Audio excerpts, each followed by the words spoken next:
एकादशी व्रत ऐसा करते थे नामदेव जी कि अपनी हर एकादशी पर निर्जला करते थे।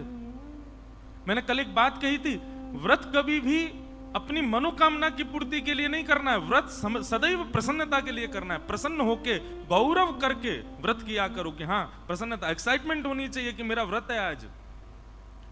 नाम जप करते समय एक्साइटमेंट होना चाहिए, प्रसन्नता होनी चाहिए। वो पूर्ति नहीं है बस कि मुझे 16 माला पूरी करनी है बस, नहीं। नामदेव जी महाराज एकादशी व्रत करते थे और एकादशी के दिन जल भी नहीं पीते थे। और सुनिए, नामदेव जी का केवल इतना ही नियम नहीं था, नामदेव जी के संपर्क में जो आ जाता था एकादशी के दिन, मजाल क्या कि वो कुछ खा जाए, उसको भी भूखा रखते थे। आज कुछ नहीं खाओगे, आज एकादशी है। और नामदेव जी किसी को यदि पाते देख लेते थे एकादशी पर, पकड़ के ले जाते, चंद्रभागा में स्नान करो, कुल्ला करो, आज एकादशी कुछ नहीं पाना।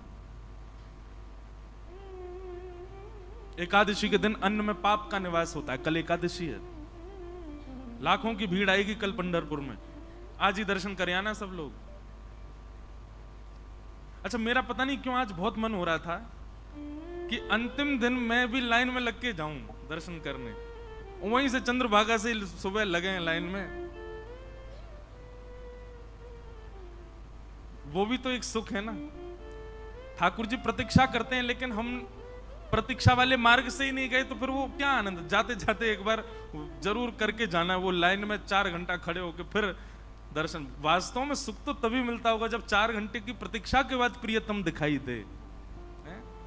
प्रयास ही नहीं किया और दिख गए, वो प्रेम थोड़े। तो श्री नामदेव जी महाराज की निष्ठा ऐसी थी, वो स्वयं तो व्रत करते थे, किसी और को भी खाने पीने नहीं देते थे। पूरे पंढरपुर में महाराज नामदेव जी की एकादशी निष्ठा का खूब वर्णन होता था। एक बात याद रखिएगा, जब भी आप कोई सद निष्ठा धारण करते हो, सद व्रत धारण करते हो, तो आपकी परीक्षा प्रकृति नहीं स्वयं ठाकुर जी लेते हैं। फिर मैं भी तो देखूं इसका नियम कैसा।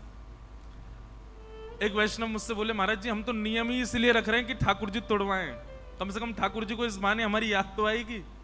आप कहते हो कि परीक्षा ठाकुर जी लेते हैं, तो ठाकुर जी आए। श्री नामदेव जी की एकादशी थी और श्री पंडरीनाथ महाराज, पंडरीनाथ भगवान एक ब्राह्मण विप्र का रूप धारण करके नामदेव जी के घर पहुंच गए। और महाराज ठाकुर जी जैसी एक्टिंग दुनिया में कोई नहीं कर सकता। एक दीनहीन से ब्राह्मण बनकर के पहुंचे और नामदेव जी के द्वार पर जाकर के ऐसे गिरे। नामदेव जी ने जैसे देखा, अरे कोई विप्र ब्राह्मण आया है, दौड़ करके गए, दौड़ करके उठाया, हाथ पांव कांप रहे हैं, ठाकुर जी के वृद्ध सा रूप धारण करके आए हैं। नामदेव जी ने बिठाया, बोले भगवान कहां से आए हैं और ये आपका स्वरूप ऐसा क्यों हो रहा है, क्या दिक्कत क्या हो गई आपको। ठाकुर जी बोले, बहुत दिन से भूखे हैं हम, भोजन प्रसाद कुछ पाया नहीं है। अरे भैया हमने सुना तुम बहुत बड़े वैष्णव हो, आपके घर पे कुछ बना होगा, हमें पवा दो। नामदेव जी बोले, वो तो ठीक है पर आज तो एकादशी है, आज कैसे पवा दूं। ब्राह्मण देवता बोले, आपत्ति कालीन मर्यादा नास्ती, आपत्ति काल में मर्यादा नहीं देखी जाती। भाई तुम्हारे सामने किसी के प्राण निकल रहे हैं और उसमें तुम ये देखोगे एकादशी और ये वो है। बोले वो ठीक है, मैं आपको दूध पिला दूंगा, मैं आपको फल खिला दूंगा, लेकिन अन्न तो नहीं खिला सकता।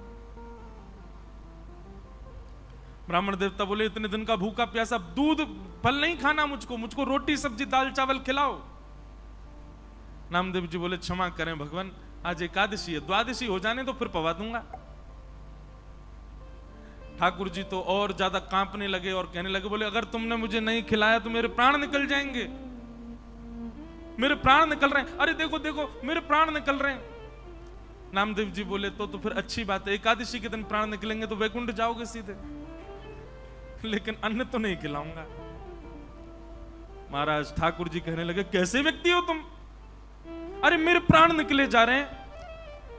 आसपास खड़े लोगों से इसको समझाओ, मुझे भूख लगी है, मुझे कुछ पवा दे। आसपास के लोग बोले, आप हमारे घर चलो, ये तो ऐसा ही है, किसी को खुद भी एकादशी करता है, दूसरों को भी नहीं खाने देता, इससे छुप छुप के खाना पड़ता है हम लोगों को, आप हमारे घर चलो, हम खिला देंगे। नामदेव जी बोले, अब मेरे सामने आप आ गए हो, अब मैं जाने नहीं दूंगा, क्योंकि मुझे पता आप जाके खाओगे।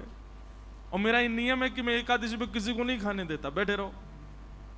भगवान फल खा लीजिए, दूध पी लीजिए, आपसे प्रार्थना, पर अन्न नहीं खाना, आज एकादशी है। ठाकुर जी ने चरम रूप धारण किया और महाराज बिल्कुल ऐसे हो गए, बस प्राण निकल ही रहे, गला पकड़ने लगे, कांपने लगे, शरीर पूरा कंपायमान होने लगा। आसपास के लोग नामदेव जी को सुनाने लगे, अरे नामा वो प्राण त्याग देगा भाई। बोले कोई बात नहीं, बैकुंठ जाएंगे, और मैंने रोका तो नहीं है, फल खा लें, दूध पी लें, अन्न नहीं खाने दूंगा। और ठाकुर जी ने ऐसी स्थिति कर दी महाराज की नामदेव जी के आगे उस विप्र रूप को प्राण त्याग ही दिए। शरीर ठंडा पड़ गया, सांसें रुक गई, नब्ज काम करना बंद, प्राण निकल गए। सब लोग राम राम राम कहने लगे, अरे ऐसी एकादशी काय बात की नामा, तेरे घर पर आकर, तेरी दहली पर आकर के एक ब्राह्मण ने प्राण त्याग दिया। नामदेव जी के नेत्र सजल हो गए। पंडरीनाथ भगवान का स्मरण करके बोले, एकादशी के दिन नाथ आप वैष्णवों के चित्त में विराजमान रहते हैं, आपकी प्राप्ति के लिए एकादशी निष्ठा एक बहुत महत्वपूर्ण कार्य करती है। मैंने उसकी रक्षा के लिए इनको अन्न नहीं खिलाया, पर हैं तो ये ब्राह्मणी, हैं तो एक दीनहीनी, मेरी वजह से इनके प्राण निकले हैं, तो ठीक है, इनके अंतिम संस्कार हम करेंगे, और अंतिम संस्कार में मैं अपने परिवार सहित प्राण त्याग दूंगा, मैं भी उस चिता में बैठ जाऊंगा, क्योंकि मेरी वजह से इनके प्राण गए। और एक चिता तैयार करके वो ब्राह्मण के शव को उस पर रख दिया, और नामदेव जी महाराज और अपने परिवार के रिश्तेदार जो जो एकादशी व्रत में, बोले सब बैठ जाओ चिता पर, हमारी वजह से इनके प्राण गए, हम भी जीवित नहीं रहेंगे। जैसे ही अग्नि प्रज्वलित करी और चिता में जैसे ही अग्नि प्रारंभ होने लगी, और ब्राह्मण तो अंतर ध्यान हो गए, पंडरीनाथ भगवान प्रकट हो गए, नामदेव जी को हृदय से लगा लिया, चिता से लेकर बाहर आ गए। अरे नामा, मैं तो देख रहा था तेरी निष्ठा कैसी, क्या समझ में आया? एकादशी व्रत से ठाकुर जी प्रसन्न नहीं है, आपके व्रत में निष्ठा कितनी है, आपके व्रत में प्रसन्नता कितनी है, आपके व्रत में उत्सुकता कितनी है, उससे ठाकुर जी प्रसन्न होते हैं। तो भैया ये जो वैष्णव भेष, वैष्णव स्वभाव, वैष्णव स्वरूप पर यदि आप ऐसा कहते हो, तुम खाने पीने लग जाओ, आगे का जीवन कैसे जियोगे, मॉडर्न बनो थोड़े, कोई मॉडर्न बनने की जरूरत नहीं है। और एक बात बताएं, सबसे ज्यादा मॉडर्न वैष्णव ही होते हैं। ये संसार के पुराने विचारधारा खान पान में लगे, ये कोई मॉडर्न है? हमसे बढ़िया मॉडर्न कौन होगा? हम एकादशी पर कुटू का अपनी जिह्वा के लिए पिज्जा तक बना देते हैं वैष्णव, हमसे बढ़िया मॉडर्न कौन? तो कहने का अभिप्राय भैया, स्वतंत्रता बुद्धि में लाइए, विचारों में लाइए, मन में लाइए, तब हम असली स्वतंत्रता दिवस मनाने के अधिकारी। तो पंढरपुर की भूमि है, कल हमने बड़े प्रेम और भाव से ठाकुर जी का जन्मोत्सव मनाया, पूरे ब्रजमंडल में महाराज आनंद मग्न हो रहा है, सब ठाकुर जी का उत्सव मना रहे हैं, नाच रहे हैं, गा रहे हैं, ढोल ताशे नगाड़े सब बजा रहे हैं।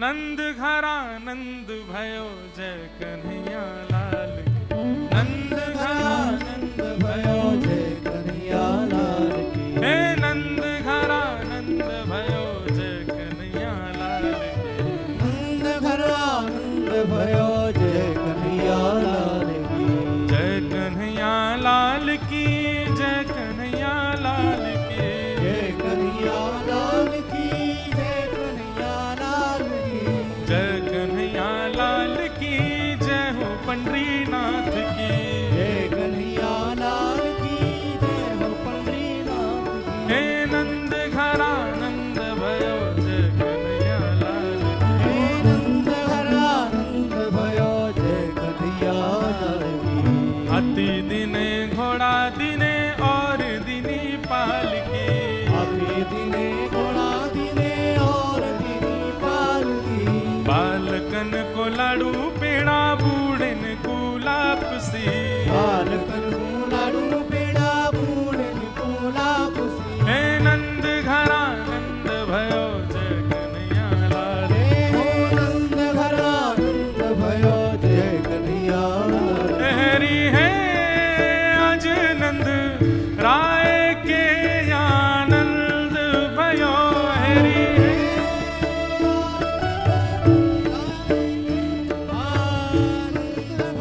ओ हेरी है आज नंद राय के आनंद भयो, हेरी है आज नंद राय के आनंद भयो, हेरी है आज नंद राय के आनंद भयो, हेरी है आज नंद राय के आनंद भयो। जय कन्हैया लाल की जय, यशोदा लाल की जय कन्हैया लाल की जय, यशोदा लाल की हो आनंद घर आनंद भयो, जय कन्हैया लाल की ओ नंद घर आनंद भयो, जय कन्हैया लाल की नंद घर आनंद भयो, जय कन्हैया लाल की ओ नंद घर आनंद भयो, जय कन्हैया लाल की कण दिए क्षण दिए बिंदी दिनी भाल की, हरे दिने चढ़े दिने बिंदी बाल की कंठा और गड़ुला दिने दिनी मुक्ता मालती, कंठा और गड़ुला दिने दिनी मुक्ता माल की कंठा और गड़ुला दिने दिनी मुक्ता मालती, और करुणा दिने दिनी मुक्ता माल ओ नंद घर आनंद भयो, जय कन्हैया लाल की आनंद घर आनंद भयो, जय कन्हैया लाल की नंद घर आनंद भयो, जय कन्हैया लाल की आनंद घर आनंद भयो, जय कन्हैया लाल की नंद घर आनंद भयो, जय कन्हैया लाल की आनंद घर आनंद भयो, जय कन्हैया लाल की ओ जय कन्हैया लाल ओ की जय कन्हैया लाल ओ जय बोलो गोपाल ओ की जय बोलो गोपाल जय कन्हैया लाल की जय कन्हैया लाल ओ जय बोलो गोपाल की बोले नंद के लाला की। पूरे ब्रजमंडल में आनंद उत्सव मन रहा है। ब्रजमंडल के उत्सव की स्थिति केवल इतनी समझ लीजिए कि उस महा उत्सव के महासागर की बिंदु भी नहीं है जो हम लोग करते हैं। हम नाच रहे हैं, गा रहे हैं, उत्सव मना रहे हैं, आनंदित होते हैं, ये उस उत्सव की बिंदु भी नहीं है। ऐसा उत्सव हुआ ठाकुर जी का।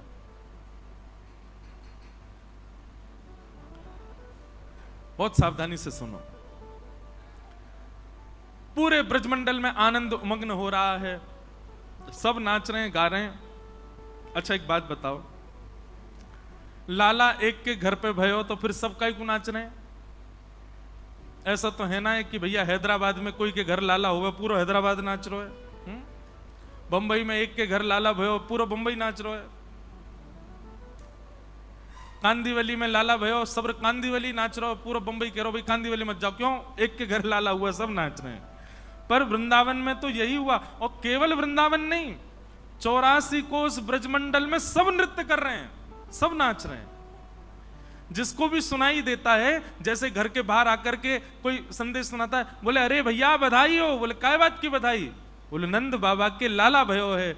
जैसे ही सुनते हैं नंद बाबा के लाला भयो, जिस स्थिति में हैं, माताएं भोजन बना रही हैं, भाई लोग अपने काम कर रहे हैं, बच्चे खेल रहे हैं, जैसे ही सुनते हैं कि नंद बाबा के लाला भयो, उसी स्थिति में खड़े होकर के नाचने लग जाते हैं। ऐसी स्थिति,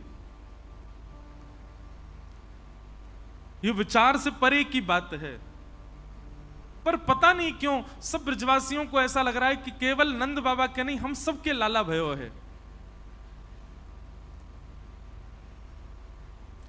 घर में कोई शुभ कार्य हो तो जिसके घर में शुभ कार्य, वो बंधन बार बांधता है, वो घर के बाहर कलश, मंगल कलश रखता है, वो घर के बाहर रोली से सुंदर रंगोली बनाता है, ब्राह्मणों को बुलाता है, अतिथियों को बुलाता है। यहां नंद जी के लाला हुआ और सबके घर के बाहर बंधन बार बंध रहे हैं, सबके घर के बाहर कलश रखे जा रहे हैं, सब अपने अतिथियों को संदेश भिजवा करके बुला रहे हैं, सब नए नए कपड़े पहन रहे हैं, सबके घर में पकवान बन रहे हैं, सबके घर में ब्राह्मण जा करके स्वस्ति वाचन कर रहे हैं। लाला तो नंद भवन में भयो, फिर सबके घर में उत्सव क्यों? ब्रजवासियों से कोई पूछे भैया तुम काहे को उत्सव मना रहे हो, बोले पता ना क्यों जब से खबर सुनी है कि नंद बाबा के लाला भयो, ऐसा लग रहा है कि हमारे घर ही लाला भयो है, हमारा ही बालक भयो है, हमारा ही पोषक भयो है। सबके चित्त में अपनत्व की भावना प्रकट हो रही है ठाकुर जी के प्रति। नंद बाबा की स्थिति क्या है? अटारी पर खड़े होकर के जो हाथ पड़ रहा है वही लुटा रहे हैं। ये भी विचार नहीं कर रहे कि ये देना चाहिए कि नहीं। भाई कोई महंगी चीज किसी को देते हैं, कमरे में ले जाकर के गुप्त रूप से उसको बता के करके और फिर बड़ा सहज ये इतने की सामग्री आप रखो। नंद बाबा की स्थिति क्या है? लाखों के हार, लाखों के गहने, कछु हाथ पड़ जाए, कोई गलती से नंद बाबा से कहते बाबा मुझको तो एक हाथी चाहिए, मुनीम जी आके काजे हाथी लेके आओ या को हाथी प्रदान करो, ऐसे नंद बाबा है गए। एक बात लिखिएगा, वैसे तो मैं कथा में बताया करता हूं, ठाकुर जी यदि आपके जीवन में आ गए तो आपके हृदय की स्थिति क्या हो जाएगी? सब लोग बहुत सावधानी से सुनो। ठाकुर जी यदि हमारे जीवन में आ गए तो हमारा स्वरूप स्वभाव कैसा हो जाएगा? पहला, तन की सुध नहीं होगी आपको। हमारे परतानी परिवार के सबका तो नहीं पता, मैं तो मिला भी नहीं सबसे, पर कुछ लोगों की स्थिति ऐसी हो गई होगी वो कब सो रहे हैं कब उठ रहे हैं पता नहीं, वो कब भोजन कर रहे हैं, क्या खा रहे हैं पता नहीं, भोजन में क्या बना, अरे अच्छा ये भी बना था क्या, 4 लोग बात कर रहे थे तब पता चले अच्छा ये भी बना था। क्यों? कथा की व्यवस्था में, कथा के भाव में इतने आनंदित हो गए। वे चाहें, व्यवस्थापक चाहें तो अपने लिए समय निकाल के बढ़िया प्रेम से पा सकते हैं, लेकिन नहीं, वो इतने आनंद में भर जाते हैं कि उनको नहीं पता होता कि हम क्या कर रहे हैं। तन को जो जो सुविधा चाहिए ठाकुर जी के आने पर आप उस सुविधा में कटौती करने लग जाओगे। पहली बात, आप पहले बहुत सस्ते संवरते थे, ठाकुर जी आ जाएंगे ना फिर आपको यह भी नहीं पता होगा कि मैंने वस्त्र कैसे पहने, क्या पहने। कोई और टोकेगा, ए भाई तुमने कुर्ता उल्टा पहना है, अच्छा मुझे तो याद ही नहीं था। ऐसी स्थिति हो जाएगी। स्वरूप का भान नहीं होगा। सीधी बात, शरीर की व्यवस्था में जितने भी वस्तु आती सबकी लिस्ट बनाओ, सब अस्त व्यस्त हो जाएगी। ठाकुर जी आ गए तो आप ध्यान ही नहीं रख पाओगे। पहली बात, ठाकुर जी जीवन में आ गए तो दूसरी स्थिति आपकी क्या होगी? संग्रह की भावना खत्म होगी। संग्रह, ये रखूं, ये भी रखूं, ये भी कमाऊं, ये भी कमाऊं, ये भी रखूं, ये भी मुझे मिले, ये भी, ये स्थिति खत्म हो जाएगी। कैसी हो जाएगी? तू भी ले, तू भी ले, ए तू कहां जाता, तू भी लेके जा। सबको बांटने का मन करेगा, बांटने की स्थिति प्रकट हो जाएगी। कोई कहेगा 1 दोगे आप 5, ये ठाकुर जी के आने पर होगा, लुटवा देंगे सब कछु। ऐसी स्थिति कर देते हैं ठाकुर जी। ठाकुर जी जीवन में आएंगे तो संग्रह की स्थिति खत्म हो जाएगी, दान का स्वभाव प्रकट हो जाएगा। 2 बातें हो गई। ठाकुर जी जीवन में आएंगे तो तीसरी स्थिति क्या होगी?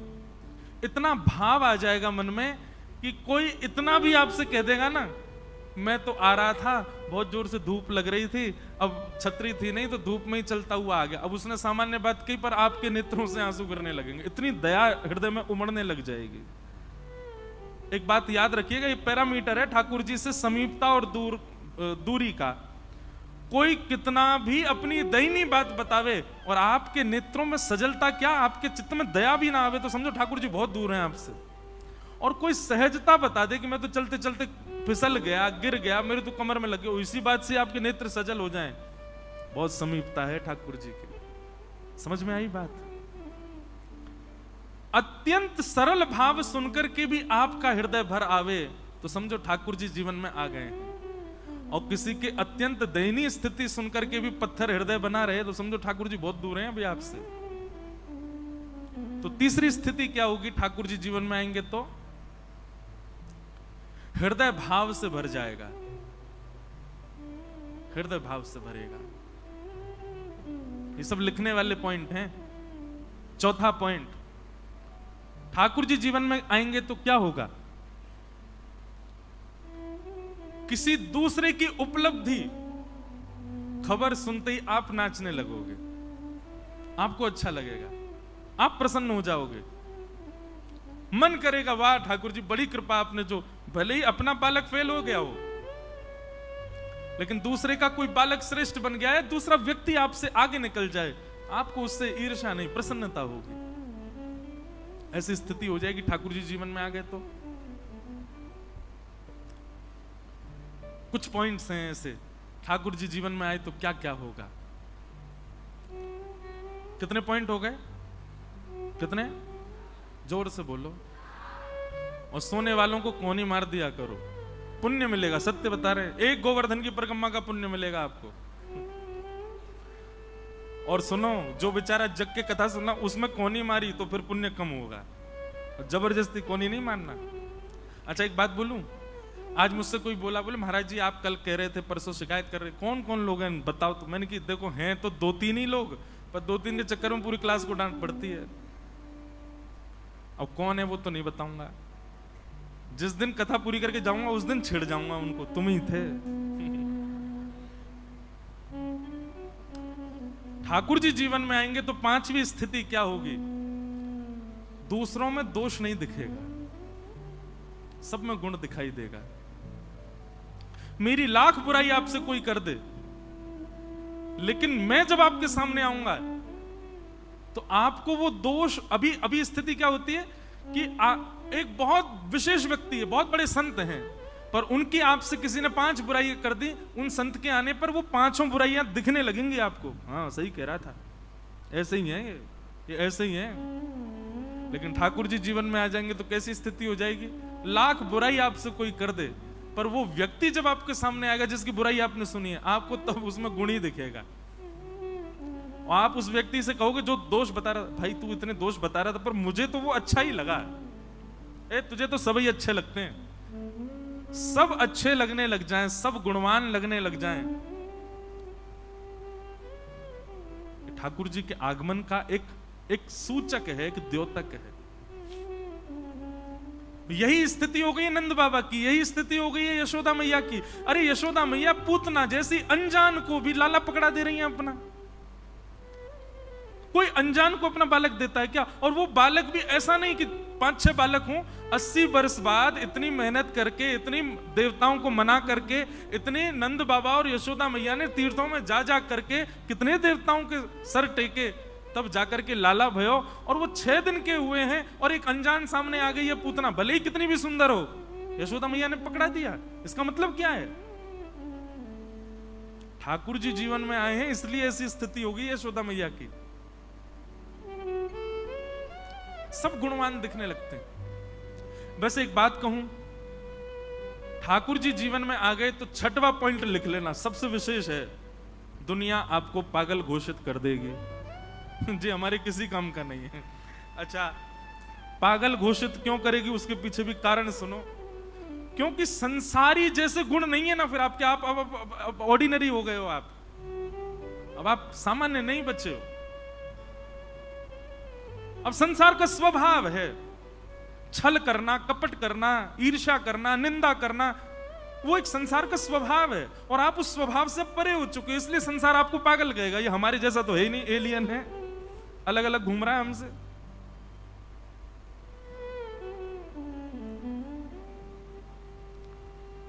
मीराबाई से एक मन चले व्यक्ति ने कहा कि आप संतों की आज्ञा मानती हैं? मीराबाई बोली हाँ। एक संत ने मुझे आज्ञा की है, क्या? कि आप मेरे साथ सो जाओ।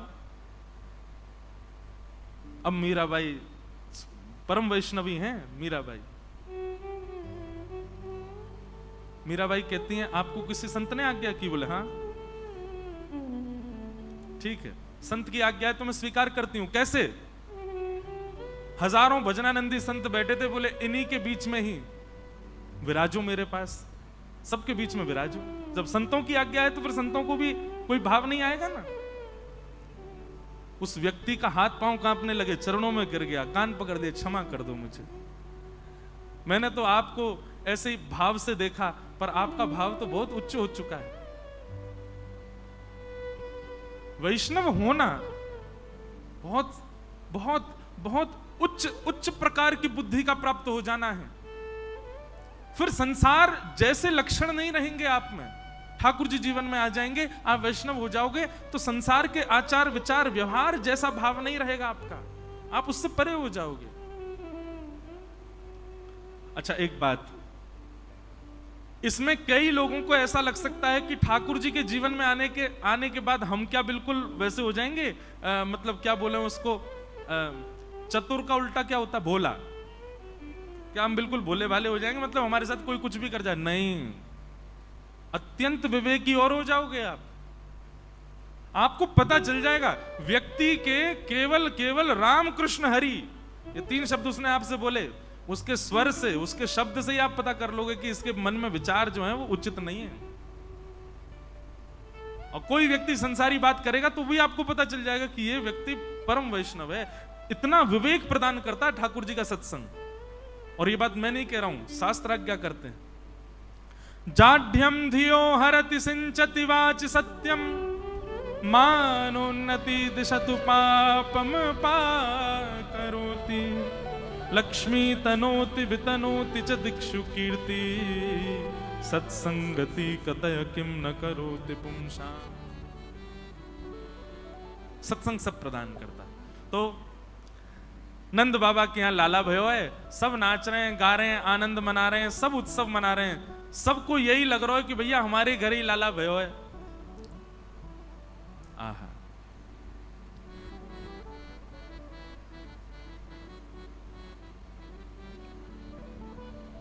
खूब उत्सव मन रहा है।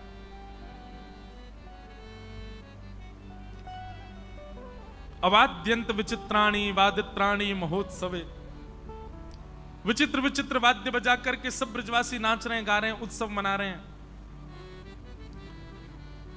1 वर्ष तक उत्सव मनता रहा। और 1 वर्ष का उत्सव कैसा था? बहुत सावधानी से सुनिए। 1 वर्ष का उत्सव ऐसा नहीं था कि आज जैसा उत्सव मना है तो कल धीरे धीरे उत्सव में कमी आती जा रही हो, नहीं, बल्कि उल्टा था। आज जैसा उत्सव कल उससे अधिक हो रहा है, परसों उससे भी अधिक हो रहा है, तरसों उससे भी अधिक हो रहा है। नित्य वर्धमान उत्सव चल रहा है वृंदावन में, सब नाच रहे हैं, गा रहे हैं, उत्सव मना रहे हैं।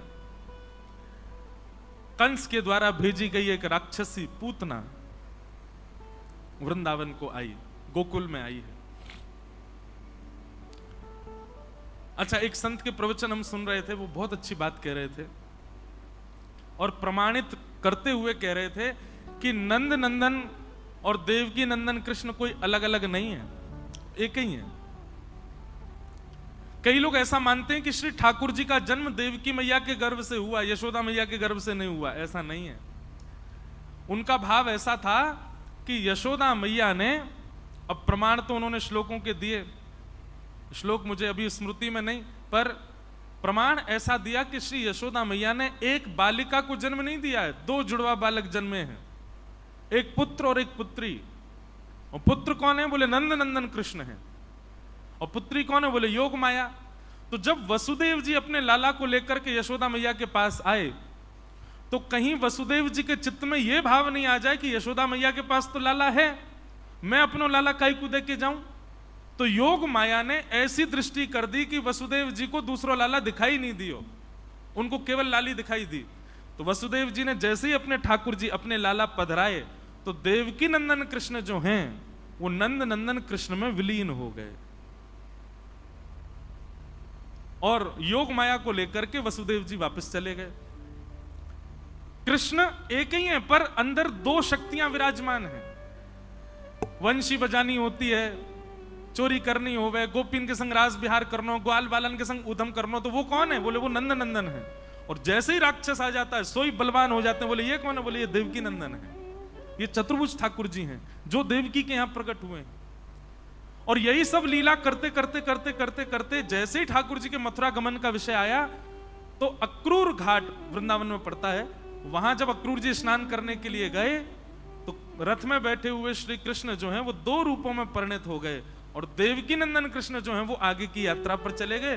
नंद नंदन कृष्ण तो वापस वृंदावन गए और कभी वृंदावन छोड़ के गए ही नहीं, सदा वृंदावन में रहते। अब सुनो बात, वही नंदनंदन कृष्ण जब 100 वर्ष तक देवकी नंदन कृष्ण से विलग रहे वृंदावन में, आज भी वृंदावन में ही है, तो द्वारिका में देवकी नंदन कृष्ण को अपने नंद नंदन स्वरूप की स्मृति आने लगी। अब जिनको समझ आ जाए समझ लो, ये ऊंची बात है। उनको याद आने लगी, बोले अब तो हम केवल पराक्रम वाले काम करते हैं, युद्ध करना, ज्ञान देना, ये राक्षस को मारो, उसको मारो, हमारा वो बाल रूप तो कहीं चला गया। बोले वो तो नंद नंदन कृष्ण है। तब नंद नंदन कृष्ण की जब याद आई ठाकुर जी को, कब याद आई? जब लीला पूरी करके जाने लगे। ठाकुर जी तो द्वारिका से ही प्रस्थान कर रहे थे, लेकिन तभी नंद नंदन कृष्ण की बड़ी स्मृति हुई कि वो ब्रज का स्वरूप कैसा था। ग्वाल बालाओं के गले में गलवैयां डाल करके घूमना, गोपियों के घर जाके माखन चुराना, बंशी बजाना, सुंदर सुंदर लीला करना, वो सब लीला तो बहुत पीछे छोड़े आयो मैं। ठाकुर जी को नंद नंदन कृष्ण की याद जैसे ही आई, इतने में ही नेत्र खोल करके ठाकुर जी ने देखा तो नंद नंदन कृष्ण सामने ही खड़े हैं द्वारिका में। देखते ही ठाकुर जी ने दौड़ करके उनको हृदय से लगाया तो दोनों पुनः एक है गए। नंद नंदन कृष्ण जैसे ही देवकी नंदन कृष्ण के भीतर प्रवेश किए, ठाकुर जी तुरंत मन में भाव आयो कि अब हमें वृंदावन चलना चाहिए। वृंदावन तो ठाकुर जी नहीं गए, पर पंढरपुर आकर के इसी को ही वृंदावन बना दिया। और यहीं पर ही श्री यमुना जी, श्री गिरिराज जी, ब्रजवासियों के साथ में गोपाल काला, ठाकुर जी सुंदर दही ओदन जैसे होता है वैसा बना करके यहां पर लीला कर रहे हैं, वंशी का वेणुनाद कर रहे हैं। ये गोपालपुर गांव के सामने जब आप जाएंगे चंद्रभागा जी में अंदर, जो ठाकुर जी के चरण, वहां बैठ करके श्री कृष्ण ने वंशी बजाई। जबकि वृंदावन से जाने के बाद ठाकुर जी ने कभी वंशी नहीं बजाई। वृंदावन से जाने के बाद ठाकुर जी ने केवल पंढरपुर में वंशी बजाई और कहीं नहीं बजाई। द्वारिका में ठाकुर जी की वंशी नहीं बजी। इस वृंदावन में, इस पंढरपुर में ठाकुर जी अद्भुत ब्रज के भाव से भ्रमण कर रहे हैं। तो आज ही ये भाव ऐसे मन में आया कि जरूर नंद नंदन कृष्ण ही वापस आए होंगे, तभी ठाकुर जी को लेकर के पंढरपुर आए। तो जिन लोगों के मन में ये बात रहती है कि भैया देवकी के ही लाला हैं श्री कृष्ण, यशोदा जी के लाला नहीं, ऐसा नहीं। यशोदा मैया के गर्भ से श्री कृष्ण प्रकट हुए हैं। देवकी नंदन कृष्ण जैसे ही आए वे दोनों एक हो गए और एक होकर के उन्होंने लीला की। तो वात्सल्य भाव की प्रेम की लीला तो नंद नंदन कृष्ण कर रहे हैं और अपने ऐश्वर्य की लीला देवकी नंदन कृष्ण करते हैं। ऐसे भाव। उत्सव मन रहा था, इतने में ही कंस के द्वारा भेजी गई एक राक्षसी मथुरा आई, मथुरा से आई, जिसका नाम है पूतना। क्या नाम है? पूतना का मतलब क्या होता है? पूत माने पवित्र और ना माने जो नहीं है, उसका नाम है पूतना। क्षमा कीजिएगा, बुरा मत मानिएगा, जो पवित्र नहीं रहता है वही पूतना है। और ठाकुर जी को वही प्रिय नहीं है। पवित्र रहने का मतलब शारीरिक पवित्रता नहीं, मानसिक पवित्रता। पूतना की शारीरिक दृष्टि से अगर देखोगे तो पूतना लक्ष्मी जैसी बन के आई थी, पूतना परम सुंदरी बनकर के आई है, लेकिन फिर भी ठाकुर जी ने उसको स्वीकार क्यों नहीं किया? मतलब मुझे और आपको संकेत करना चाह रहे हैं, शरीर को नवा धुबा करके स्वच्छ रख के मानने वाले कि हम स्वच्छ हैं। पूतना बहुत सुंदर थी, बहुत स्वच्छ थी, लेकिन फिर भी ठाकुर जी ने उसको स्वीकार क्यों नहीं किया? हृदय और मानसिकता में अपवित्रता थी। तन साफ करना आवश्यक नहीं, मन में पवित्रता, मन में स्वच्छता होनी चाहिए। पंढरपुर इस बात का प्रमाण है। आप कैसी भी स्थिति में हो, हाथ धुबे भी नहीं है तो भी ठाकुर जी आपको स्वीकार कर रहे हैं, आओ हमारे चरण छुओ। इस बात से ठाकुर जी प्रमाणित करते हैं कि आपके तन की स्थिति कैसी, इससे मुझे फर्क नहीं पड़ता, पर मेरे चरण छूने के बाद भी मैं परब्रह्म हूं, यह साक्षात्कार तुमको तभी होगा जब तुम्हारा हृदय पवित्र होगा। नहीं तो ऐसे ही लगेगा किसी पाषाण को छू करके हम बाहर आ गए। कल, वैसे तो बतानी नहीं चाहिए किसी संत के अनुभव की बात, पर कल हम रात्रि दर्शन करने गए पूज्य श्री दत्त धाम वाले महाराज जी के साथ। और संत के साथ दर्शन करने जाने का एक अलग ही सुख होता है। शास्त्र आज्ञा करते हैं आचार्यों के साथ, संतों के साथ, वैष्णवों के साथ जाओ दर्शन करने, कुछ अनुभव होगा। महाराज जी ने जैसे ही गर्भगृह में प्रवेश किया तो मैं आगे चल रहा था, उनका स्पर्श का भाव रहता है, कोई स्पर्श ना करे तो मैं भी हटाता चला। मैंने पंडरीनाथ भगवान को प्रणाम किया, बलैया ले ली। पहले दिन मुझको पुजारी जी बोले ऐसे मत करो, मैंने कि सुनो सबके लिए रोक दो, इसके लिए मत रोको। मैंने हम ब्रज से आए हैं, लाला की बलैया तो लेंगे, तो अब वो नहीं रोकते मुझे, मैं रोज बलैया लेता हूँ लाल जी की। तो जैसे ही दर्शन करके मैं किनारे हुआ तो महाराज जी आए, पूरा शरीर कंपायमान ठाकुर जी के आगे आते ही, और बस एक टक श्री पंडरीनाथ भगवान के चरणों को ही देख रहे थे महाराज जी। नेत्र लाल पड़ गए। एक क्षण के लिए ऐसा अनुभव हो रहा था कि मानो श्री पंडरीनाथ भगवान उनसे कुछ वार्ता कर रहे हैं। शब्द नहीं सुनाई दे रहे थे, लेकिन लग रहा था कि चर्चा हो रही है। महाराज जी का जो आव भाव था, वो सर हिला रहे थे, ऐसे कर रहे, मतलब मानो जैसे कुछ ठाकुर जी कह रहे हैं और वो उनको प्रत्युत्तर कर रहे हों। बनावटी भाव अलग दिखता है, पर वास्तविकता भी अलग दिख जाती है। अद्भुत क्षण था कल का। मानो ऐसा लगा कि कल कृष्ण जन्म था ना, ठाकुर जी ने हमको बधाई रूप में ये संयोग दिया कि लो भाई, पंढरपुर आके हमारा नंदोत्सव कर रहे हो, बधाई रूप में एक अपना अनुभव कराते हैं। अद्भुत।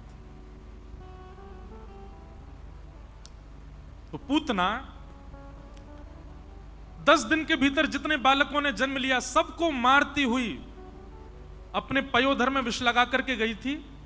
इतनी सुंदर बन के गई थी कि उसके रूप को देख करके कोई भी उसको रोकता नहीं था। उसके रूप को देख करके कोई भी उसको रोकता नहीं था, सब उसको प्रवेश देते थे। घरों में जाती, बालकों को खिलाने की भावना से एकांत में ले जाकर के पयोधर पिलाती, विष पीते ही बालक मर जाते। उसने सोचा कि 10 दिन में जितने नए बालकों ने जन्म लिया सबको मारूंगी, इसी बीच में महाराज कंस का शत्रु भी मरेगा। सबको मारते मारते जैसे ही वृंदावन गोकुल पहुंची, गोकुल में आते ही पूतना ने जैसे ही प्रवेश किया गोकुल में, उसकी गजगामिनी चाल, उसके नूपुरों से आने वाली ध्वनि, उसके नैनों की मटकाहट, उसकी सुंदर मुस्कान, उसकी नासिका, उसके कान, उसके हाथ, एक एक स्वरूप की स्थिति इतनी आकर्षक थी कि कई ब्रजवासी तो नंद घर आनंद भयो जय कन्हैया लाल की नाच रहे हैं, गा रहे हैं, उत्सव मना रहे हैं। लेकिन जैसे ही पूतना बगल से निकलती है, उसके एक अंग को भी यदि कोई देख लेता है, सब उत्सव मनाना भूल जाते हैं, उसी को देखते हैं, वो हो कितनी सुंदर। आकर्षण।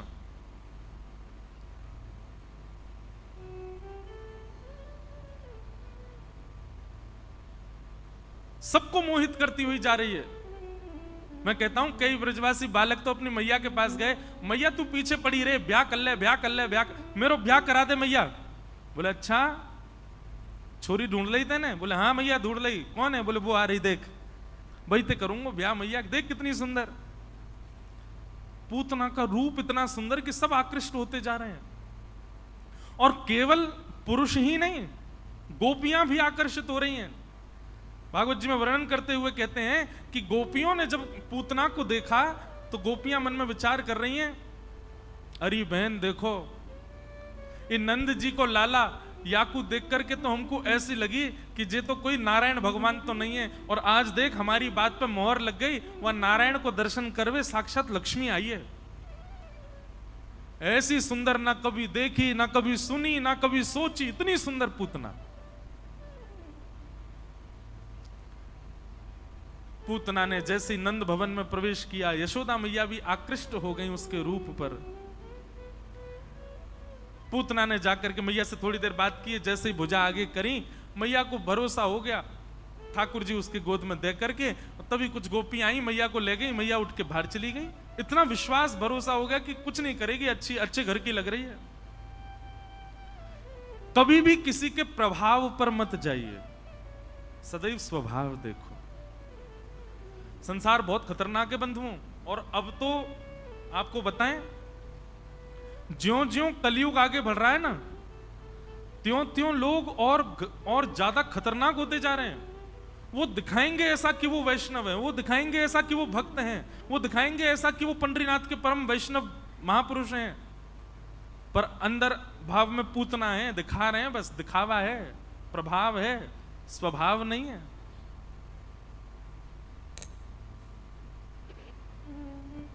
इसलिए गुरुजनों की वाणी सुनते रहा करो, सत्संग करते रहा करो, ये आपको विवेक बुद्धि प्रदान करेगी। कोई कितना भी सुंदर हो, आप सत्संगी हो ना, तो आप इतना दोष नहीं देखोगे, पर इतना जरूर समझ जाओगे कि ये संग रहने लायक है कि नहीं, कि कहीं हमारी भक्ति में विक्षेप तो नहीं डाल देगा।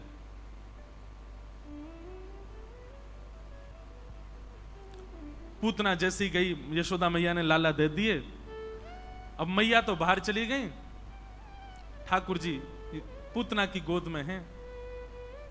कितनी बड़ी दुर्भाग्य की बात है, पूतना ने रूप सुंदर बनाया सबको आकर्षित करने के लिए, सब आकर्षित हो गए, पर सच में जिसको आकर्षित होना चाहिए था वही नहीं हुए।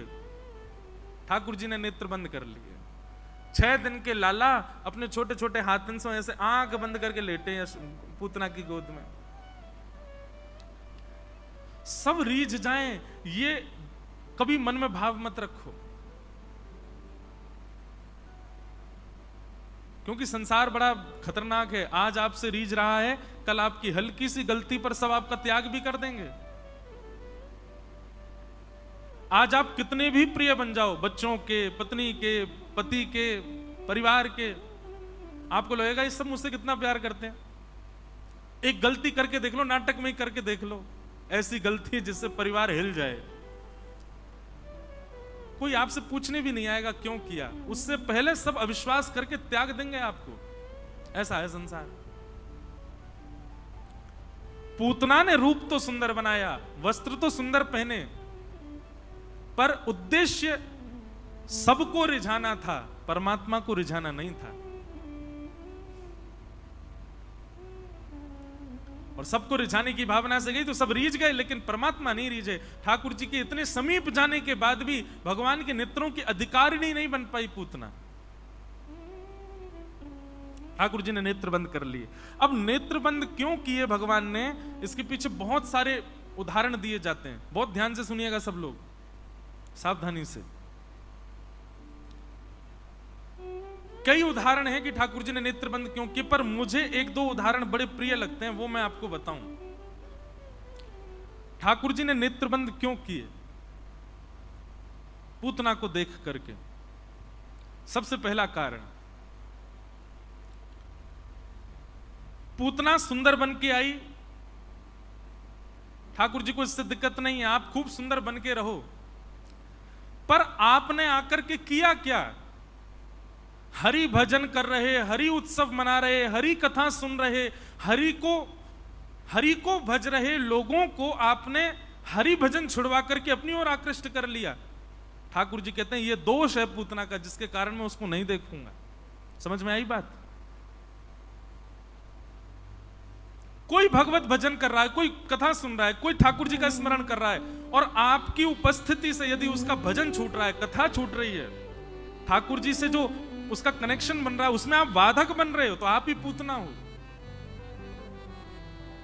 इसीलिए मैं कई बार बताया करता हूं, कथा में आने वाले को और विशेष रूप से लेट आने वाले को पीछे बैठ जाना चाहिए। कूदते फांदते, उछलते कूदते, ओ मेरी जगह मैं वहां बैठूंगा, पहले आते। अब वो आया, व्यास जी की भी दृष्टि उस पर पड़ी, जनता भी देखने लगी कौन आया है। अब मैं उस समय तो नहीं बोल सकता, मन ही मन सोचता हूं आ गई पूतना। बुरा नहीं मानना, आ गई पूतना मतलब क्या? पुरुष आते तो भी यही बोलता हूं, मेरी पूतना आ गई। सबका ध्यान उसी की ओर चला गया। सीधी बात, आप भक्ति में बाधा बन रहे हो यदि किसी की, आप कथा में बाधा बन रहे हो, आप ठाकुर जी से मिलन में बाधा बन रहे हो, आप ही पूतना हो। और पूतना हो मतलब सबके प्रिय बन जाओगे जीवन में, ठाकुर जी के प्रिय नहीं बन पाओगे। हरिप्रिय बनना है, ये हमारा उद्देश्य है। इसलिए कभी भी किसी की भक्ति में, किसी के भजन में, किसी की कथा में, किसी के भगवत भाव में, भगवत मिलन में कभी भी बाधा मत बनो। नहीं तो ठाकुर जी के इतने समीप जाकर के भी ठाकुर जी के नेत्रों में नहीं बैठ पाओगे। जैसे पूतना,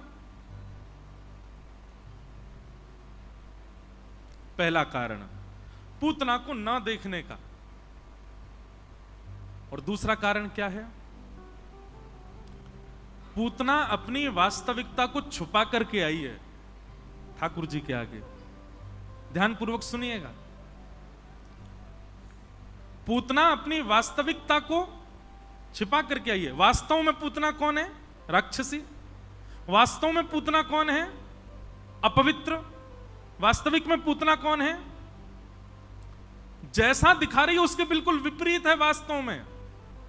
इसलिए ठाकुर जी ने उसको नहीं देखा। अपनी वास्तविकता छुपा करके पूतना आई है, इसलिए ठाकुर जी के नेत्रों की अधिकारिणी नहीं बन पाई। और वास्तविकता दिखाने वाले के प्रति ठाकुर जी का स्वभाव क्या होता है देख लो।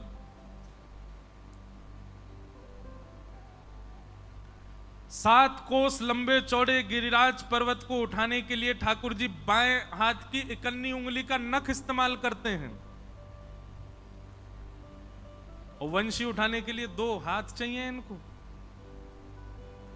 इतना बड़ा गिरिराज पर्वत नख पे उठा लिया, और हल्की सी वंशी, उसके लिए 2 भुजा, और पूरी व्यवस्था, अपनी उंगली आदि सब व्यवस्थित करते हैं, तब वंशी। अरे जब इतना बड़ा गिरिराज पर्वत नख पे उठा सकते हैं तो वंशी को तो देख लें तो वंशी बच जानी चाहिए। लेकिन वंशी के लिए इतनी व्यवस्था क्यों करते हैं? दोनों भुजाओं का प्रयोग, अपने ओष्ठ पर विराजमान अपने अधरामृत का पान अपनी उंगलियों से उसके चरण दबाना, ये सब क्यों? क्योंकि वंशी अपनी वास्तविकता छुपाती नहीं है। वो कहती है मैं पोली हूं, मुझ में 6 छिद्र हैं, मुझ में 6 तो नीचे छिद्र होते हैं, ऊपर 7 छिद्र हैं। मैं ऐसी हूं ठाकुर जी, मेरे अंदर कुछ रुकेगा नहीं, ये मेरा वास्तविक स्वरूप है। ठाकुर जी बोले वास्तविकता बताएगी तो अपने अधर पर विराजमान रखूंगा, और अपनी वास्तविकता छुपा करके आएगी तो अत्यंत समीप आने पर भी पूतना की भांति 2 नेत्र भी बंद कर लूंगा, देखूंगा ही नहीं मैं। क्यों? अपनी वास्तविकता छुपा रहे हो। ये सूत्र हैं। जब श्री पंडरीनाथ भगवान के सामने जाते हो, मुझे तो बहुत विरह हो रहा है कि 2 दिन बाद कथा पूरी होगी, तो फिर ये शाम का ये सुख कैसे मिलेगा? कथा पूरी करते ही जाना, ठाकुर जी के चरण स्पर्श करना।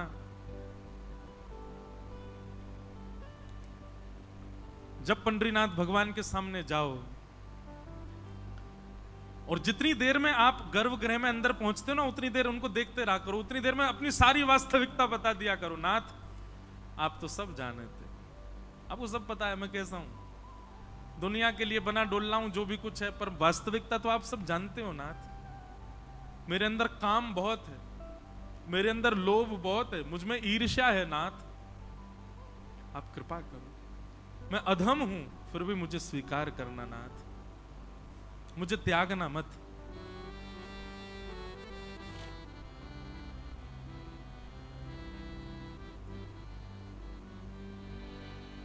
एक भाव में गाया करता हूं श्री पंडरीनाथ भगवान के चरणों में।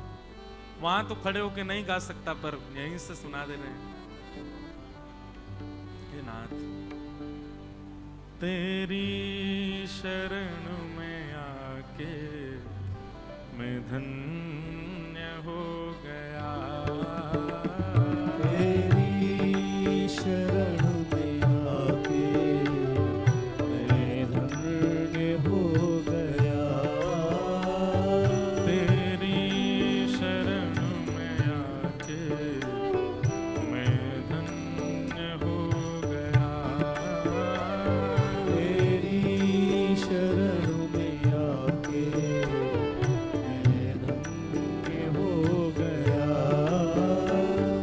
जन्मों की प्यास थी जो, जन्मों की प्यास थी जो, जन्मों की प्यास थी जो, जन्मों की प्यास थी जो, संपन्न हो गया, तेरी शरण में आके मैं धन्य हो गया, तेरी शरण में आके मैं धन्य हो गया। श्री पंडरीनाथ भगवान की।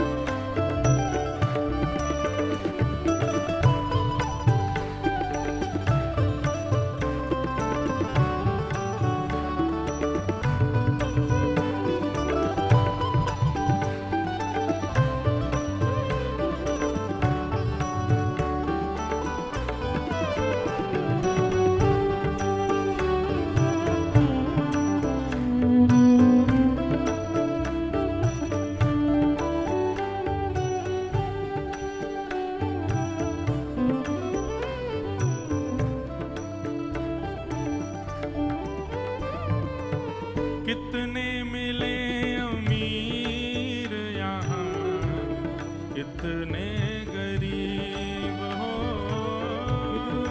मिले सब लोग गाओ।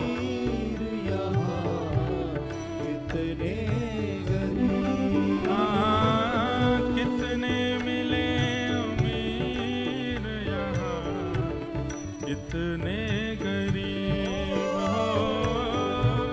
कितने मिले अमीर यहाँ कितने गरीब, पर आप मिल गए तो, पर आप मिल गए तो, पर आप मिल गए तो, पर आप मिल गए तो, वो धनवान हो गया।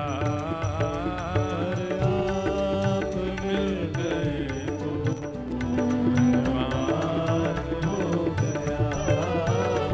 पर आप मिल गए तो धनवान हो गया। पर आप मिल गए तो, धनवान हो गया। ओ जन्मों की प्यास थी जो, जन्मों की प्यास थी जो, जन्मों की प्यास थी जो, जन्मों की प्यास थी जो, संपन्न हो गया। तेरी शरण में आके मैं धन्य हो गया। तेरी शरण में आके मैं धन्य हो गया। वो तुझको अपना बना के मैं धन्य हो गया। तुझको अपना बना के मैं श्री पांडुरंग भगवान की।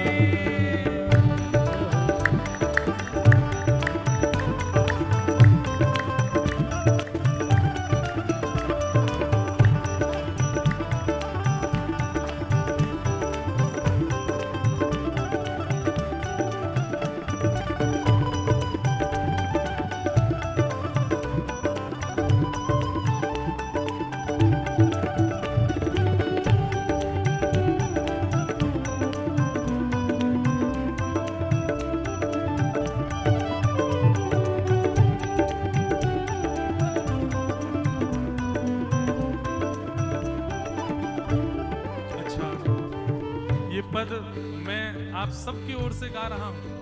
हम धन्य हुए हैं पंढरपुर आकर के। अब पता नहीं इसके बाद कब आना होगा, कौन कथा कराएगा, कौन बुलाएगा पंढरपुर। अपने आप ही दर्शन करने आ जाएं तो अच्छा है। बाकी कथा के लिए इतनी दूर कोई व्यवस्था बनावे, ये तो कोई ठाकुर जी की अनुग्रह होगा तो ही संभव होगा। जय हो। पर श्री पंडरीनाथ भगवान, मेरा तो आदत ऐसी कि तीर्थों में, धामों में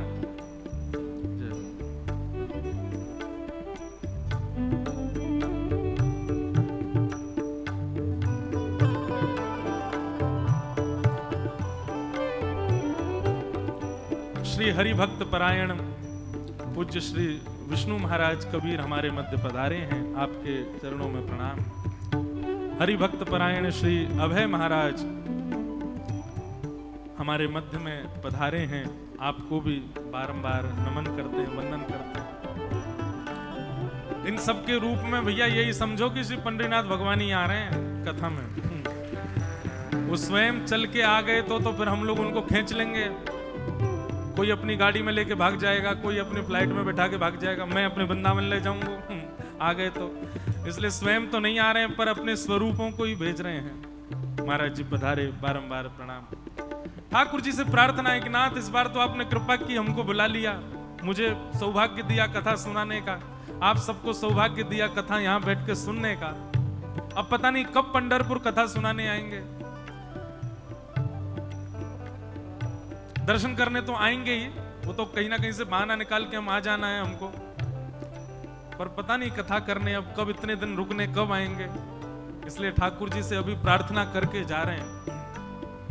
करना कभी ना दूर प्रभु, चरणों से आप हो। करना कभी ना दूर प्रभु, चरणों से आप। करना कभी ना दूर प्रभु, चरणों से आप हो। करना कभी ना दूर प्रभु, चरणों से आप। करना कभी ना दूर प्रभु, चरणों से आप हो।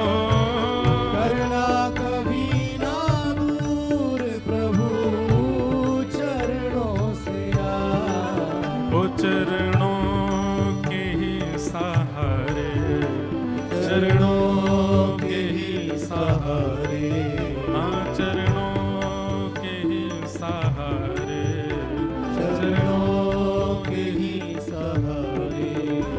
अब पार हो गया। चरणों के ही सहारे, पार हो गया। ओ चरणों के ही सहारे, अब पार हो गया। चरणों के ही सहारे, पार हो हड़ताल बजा के गाओ। ओ जन्मों की प्यास थी जो, जन्मों की प्यास थी जो, जन्मों की प्यास थी जो, जन्मों की प्यास थी जो, मैं संपन्न हो गया तेरी शरण में आके, मैं धन्य हो गया। तेरी शरण में आके मैं धन्य हो गया। हे विठ्ठल माझा माझा मी विठ्ठलाचा, विठ्ठल माझा माझा मी विठ्ठलाचा, हे विठ्ठल माझा माझा मी विठ्ठलाचा, विठ्ठल माझा माझा मी विठ्ठलाचा, हे विठ्ठल माझा माझा मी विठ्ठलाचा, विठ्ठल माझा माझा मी विठ्ठलाचा, हे विठ्ठल माझा माझा मी विठ्ठलाचा, विठ्ठल माझा माझा मी विठ्ठलाचा, हे विठ्ठल माझा माझा मी विठ्ठलाचा, विठ्ठल माझा माझा मी विठ्ठलाचा, हे विठ्ठल माझा माझा मी विठ्ठलाचा, विठ्ठल माझा माझा मी विठ्ठलाचा, हे विठ्ठल माझा माझा मी विठ्ठलाचा, विठ्ठल माझा माझा मी विठ्ठलाचा, विठ्ठल माझा माझा मी विठ्ठलाचा, विठ्ठल माझा माझा मी विठ्ठलाचा, विठ्ठल माझा माझा मी विठ्ठलाचा, विठ्ठल माझा माझा मी विठ्ठलाचा, हे विठ्ठल माझा माझा मी विठ्ठलाचा, विठ्ठल माझा माझा मी जय विठ्ठलाचा। जय श्री राम।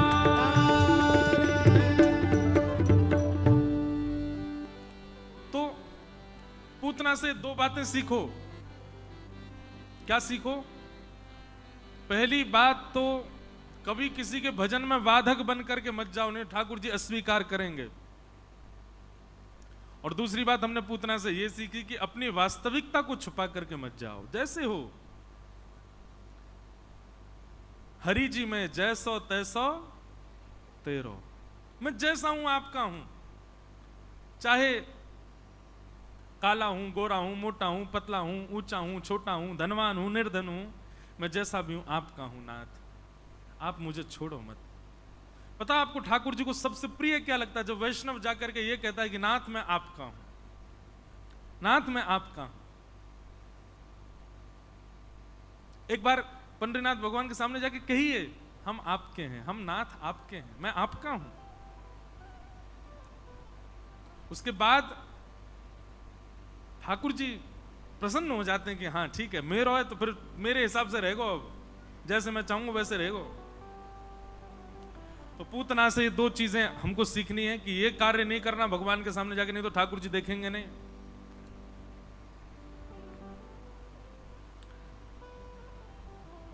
पूतना ने भगवान को गोद में लिया, भगवान ने उसको देखा नहीं। जैसे ही पूतना ने अपना पयोधर भगवान के मुख में दिया, भगवान ने उसके पयोधर को पीना प्रारंभ किया। सबसे पहले तो उसके विष को पिया, उसके बाद दुग्ध को पिया, उसके बाद उसके रस तत्वों को पिया, पुण्यों को पिया, पापों को पिया, और सब पीते हुए अंत में प्राण पीने प्रारंभ किए। प्राण शमम रोष शमन वितो पिबत। और जैसे ही ठाकुर जी ने प्राण पीने प्रारंभ किए, पूतना व्याकुल होने लगी। सा मुंच मुंचाल मित प्रभाषिणी, चिल्लाने लगी, अरे बालक छोड़, मुंच मुंच, छोड़ो छोड़ो छोड़ो। ठाकुर जी को पकड़ करके दूर करने लगी, लेकिन ठाकुर जी ने इतने कसकर के पकड़ा है कि दूर ही नहीं कर पा रही है। अंत तो गत्वा, भगवान ने उसके प्राण पी लिए। और जैसे ही प्राण पीने प्रारंभ किए, प्राण निकलते ही पूतना अपने वास्तविक रूप में आ गई। और जैसे ही वास्तविक रूप में आई, तब ठाकुर जी ने नेत्र खोल करके उसको देखा। बोले हाँ, ये है तेरा रूप, बन के आई लक्ष्मी। हर व्यक्ति के साथ ऐसा ही होता है, मृत्यु के समय पर उसका असली रूप आ जाता है। कितना भी सुंदर क्यों ना हो, मृतक शिला पर सब भयभीत ही लगते हैं। कितना भी रूपवान क्यों ना हो, कितना भी गोरा क्यों ना हो, कितना भी प्यारा क्यों ना हो, मृतक सैया पर हर व्यक्ति भयभीत लगता है, कोई सुंदर नहीं लगता। कई बार कोई चला जाए तो 2-4 दिन तक उसका मृतक का जो स्वरूप था वो अगर चिंतन में आता है तो नींद और उड़ जाती है, इतना भयावह लगता है। सूरदास जी महाराज कहते हैं, मन पंछी उड़ जाई हैं, जा दिन मन पंछी उड़ जाई हैं, तादन तेरे तन तरवर के सबई पात झड़ जाई हैं, जा प्रियतम सो प्रीति घनेरी सो देख डर जाई हैं। जा प्रियतम सो, ये इतनी अच्छी पंक्ति है सूरदास जी की। जा प्रियतम सो प्रीति घनेरी, उसकी मृत्यु के बाद बोले सो देख डर जाई हैं, मन पंछी उड़ जाए। तो मृतक अवस्था में सब अपने वास्तविक रूप में आते हैं। ये हमारा बनावटी रूप है जो अभी जीवित अवस्था में है। इसमें हम सुंदर हैं नहीं, दिखाते हैं कि हम सुंदर हैं, बताते हैं कि हम सुंदर हैं, हमारा स्वरूप सुंदर नहीं है। मृतक अवस्था में कैसे विचित्र भयभीत हो जाते हैं।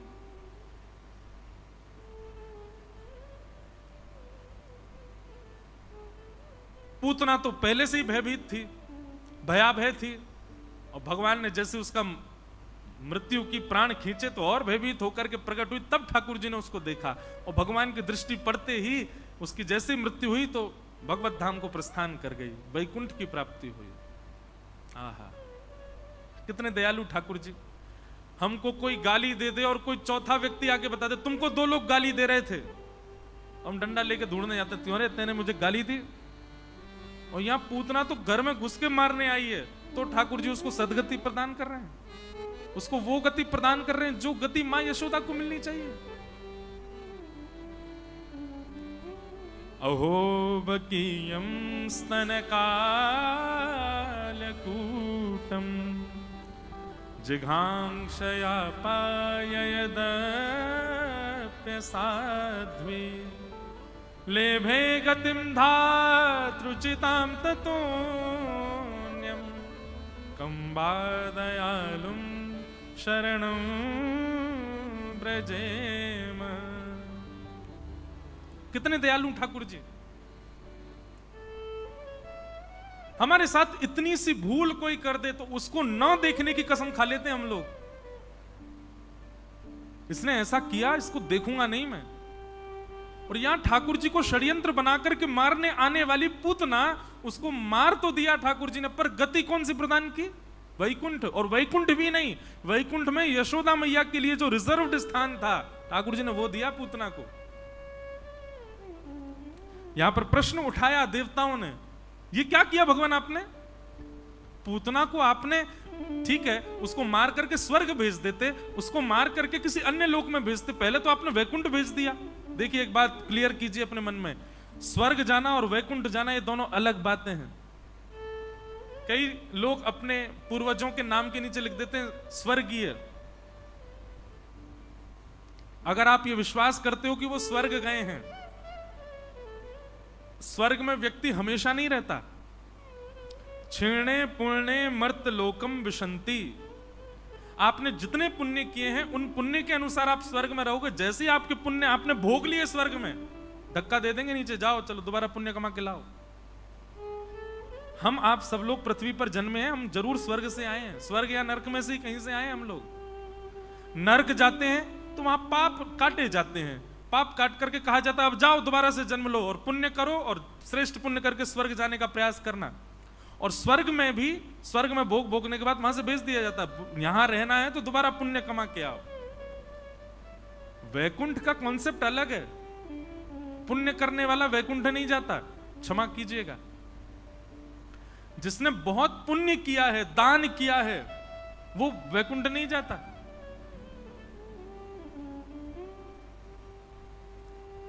भगवान कहते हैं वैकुंठ के लिए पुण्य आवश्यक है, पर पुण्य यदि रहेगा ना अंदर तो वैकुंठ की प्राप्ति नहीं होगी।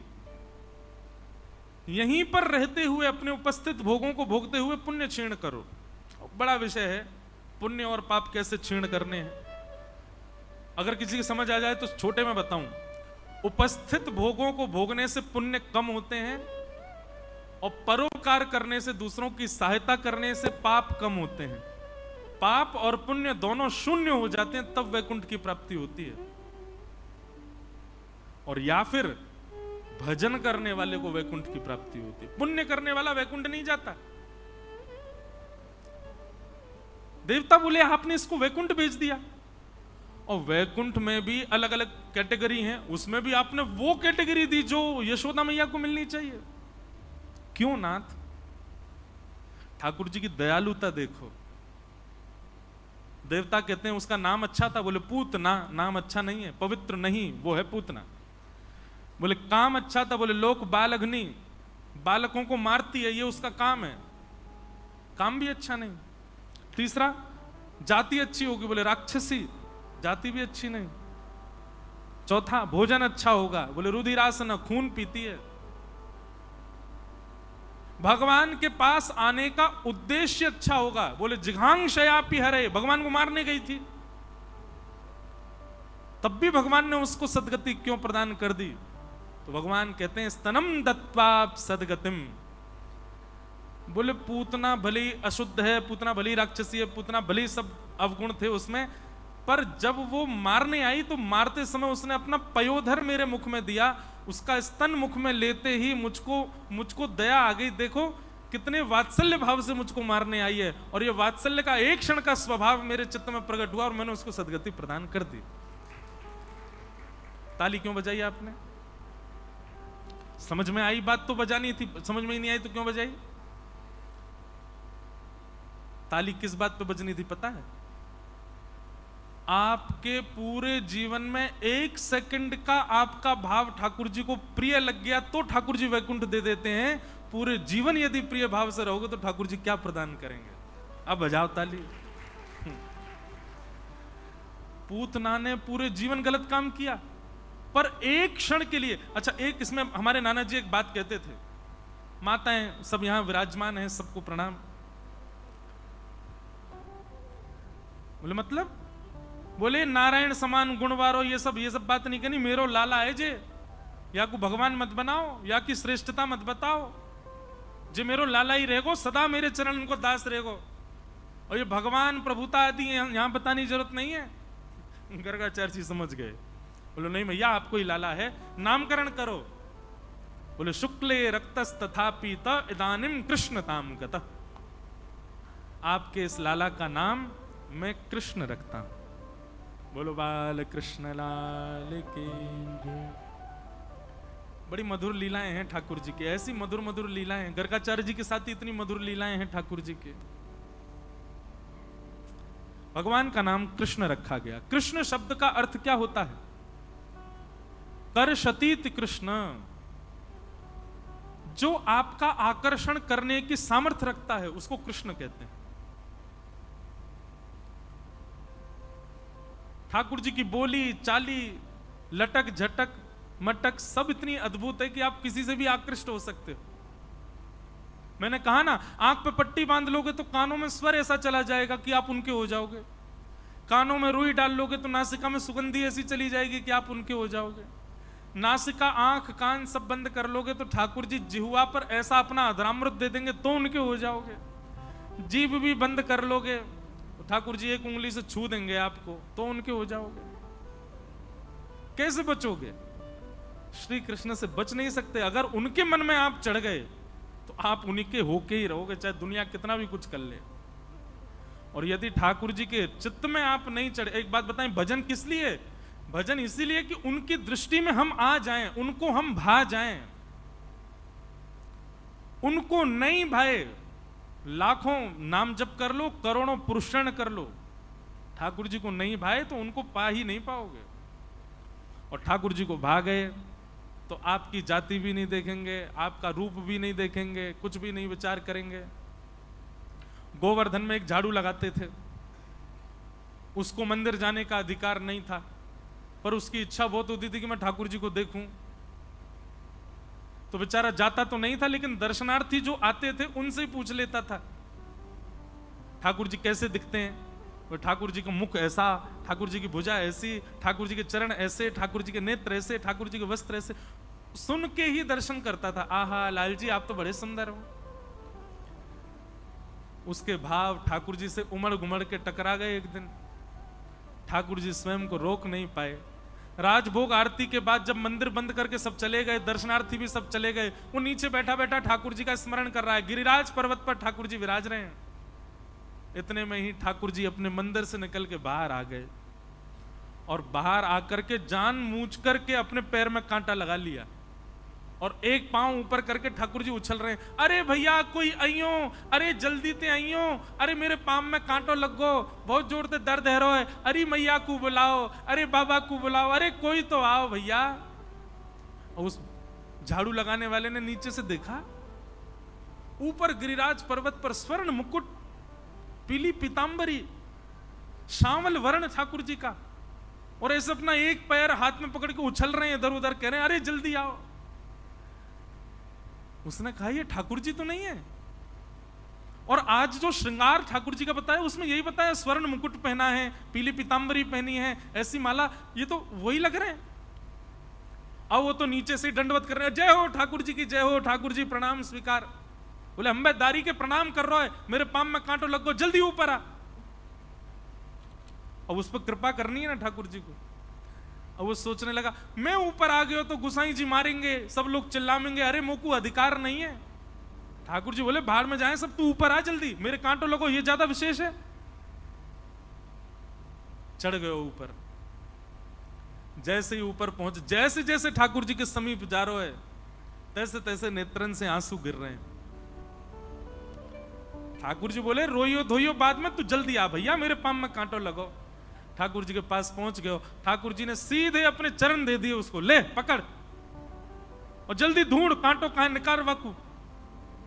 आहा, वज्रांग कुशध्वज सरोरुहलांचनाट्यम, सुंदर सुंदर चिन्ह बने ठाकुर जी के चरणों में। वो अपने हाथ से ऐसे ठाकुर जी के कोमल पैर के तलवे का स्पर्श कर रहा है। नेत्रों में आंसू भर रहे हैं, बार बार मूर्छित हो जाता है, फिर होश में आता है, फिर ठाकुर जी के चरण कांटा ढूंढ रहा है। ठाकुर जी मुझे तो मिले ही नहीं रहे हो। अब उसकी स्थिति वो कैसे बताए? ठाकुर जी को देखता है तो उसको मूर्छा आती है, अपने भाग्य की सराहना करे। अब तो स्थिति ऐसी हो गई कि महाराज उसके मन में आ रहा है मेरे प्राण अभी निकल जाए, अब जीवित ही नहीं रहना। ए ठाकुर जी मेरे प्राण ले लो। बोले प्राण बाद में लूंगा, पहले कांटो निकाल, कांटो लगो मेरे पाम में। जय जय मुझको तो कांटो मिल ही नहीं रहे हो। ठाकुर जी ने उंगली धर के बताया, वो देख ये रो। अब वो इतना गहरा गया कि वो हाथ से नहीं निकल रहा। ठाकुर जी बोले ऐसे नहीं निकलेगा, मैं बताऊं? बोले कैसे निकलेगा? बोले तू मेरा पाम पकड़ के अपने मुंह के पास लिया और अपने दांतन से याकू निकार, तब निकर के बाहर आएगा। उस भक्त ने अपने मुख से ठाकुर जी का चरण लगा लिया, अपने दांतों से उस स्थान को जोर से खींच रहा है, कांटा निकाल रहा है। ठाकुर जी उसका सिर पकड़ के खड़े। कहां केवट के जबरदस्ती करने पर ठाकुर जी उसके सिर पे हाथ नहीं धर रहे हैं, और यहां जबरदस्ती ठाकुर जी ऐसी लीला कर रहे हैं कि या के सिर पे हाथ धरूं या के मुख में अपने पाम को स्पर्श कराऊं। कहने का अभिप्राय क्या है? आपकी लाख साधना हो जाएं, लेकिन ठाकुर जी अगर प्रसन्न नहीं है तो लाख साधनाओं से भी आप उनको नहीं प्राप्त कर सकते। और आपका एक भाव प्रिय लग गया तो भले ही आप पवित्र नहीं भी हो, अपवित्र स्थिति में हो, तो ठाकुर जी आपको स्वीकार कर लेंगे। बस करते रहो कुछ ना कुछ, वो रीझ जाएं कैसे भी आपसे। अच्छा, जबरदस्ती योजना बना के कुछ मत करना, सहजता में जो हो जाए उससे ठाकुर जी रीझते।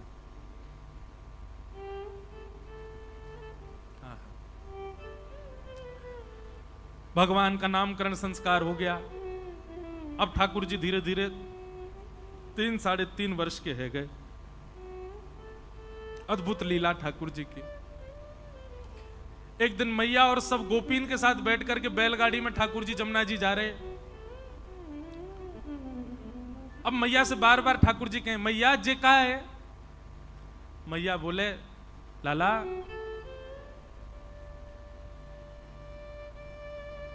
जे घोड़ा है। और मैया जे कहा है? बोले जे घोड़ी है बाकी पत्नी है।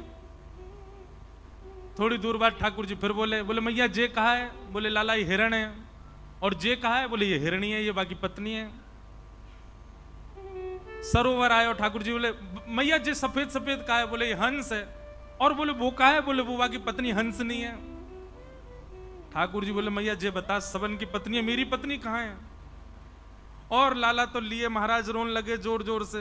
बोले मैया मेरी पत्नी कहां है? सबन की पत्नी मेरी कहां है? बोले लाला तू अभी नेक्स्ट सो तो है, 3 बरस को लाला रोका ही करो है ना, मुझको तो ब्याह करा, मेरी बहू लेके आ, तेने छुपा के धर दी है कहीं पे, बाकू कोठरी में तेने कार के ला मेरी बहू का। अब सब गोपी हंस रही हैं।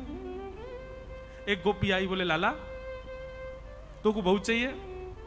बोले हाँ। देख कितनी सारी गोपी बैठी हैं, तो कुछ जो भा जाए तू बाकी गोद में बैठ जा, वही तेरी बहू है। अच्छा मैं बैठ जाऊं गोदी में? बोले हाँ। ठाकुर जी सब गोपीन के पास जा रहे हैं, बैलगाड़ी में जितनी बैठी हैं। घूमते घूमते घूमते एक कोने में बैठी बिना दांत वाली अम्मा, ठाकुर जी भाई गोद में बैठ गए जाके। और बाकी हाथ पकड़ के ऐसे रख लिए। बोले मैया जे मेरी बहू। अब वो मैया भी हंस रही है। वास्तविकता क्या थी?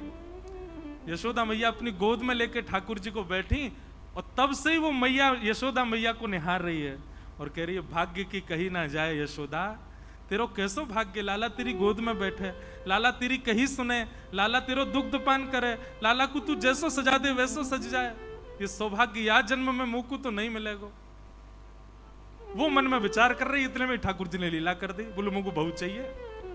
इतनी सुंदर सुंदर गोपी बैठी है, ऐसी सुंदर सुंदर, वो 100 वर्ष की मैया, बाकी एक भी दांत नहीं, बाकी गोद में बैठ गए, जे मेरी बहू है। अब ठाकुर जी जब भी निकलते हैं गोकुल में, सबसे पहले वही मैया के घर जामे, और घर जाके वहां गेट खटा, ए भाऊ जल्दी बाहर आ, पाम छू मेरे, तेरो खसम आयो पाम छू ले।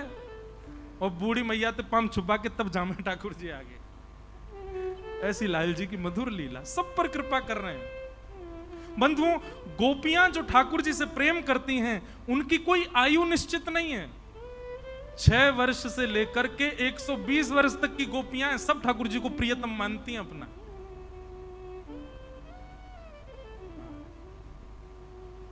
और सब पे कृपा करते हैं लाल जी।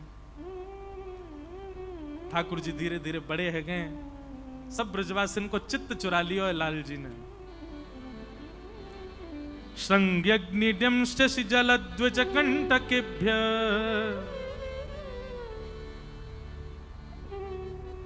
वर्णन कर रहे हैं श्री सुकाचार्य जी महाराज।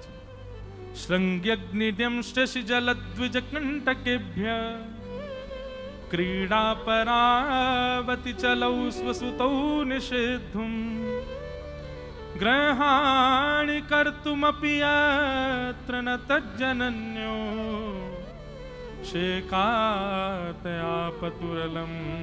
मनसो वनस्थान। ठाकुर जी के ऊधम कैसे कैसे ऊधम मचा रहे हैं।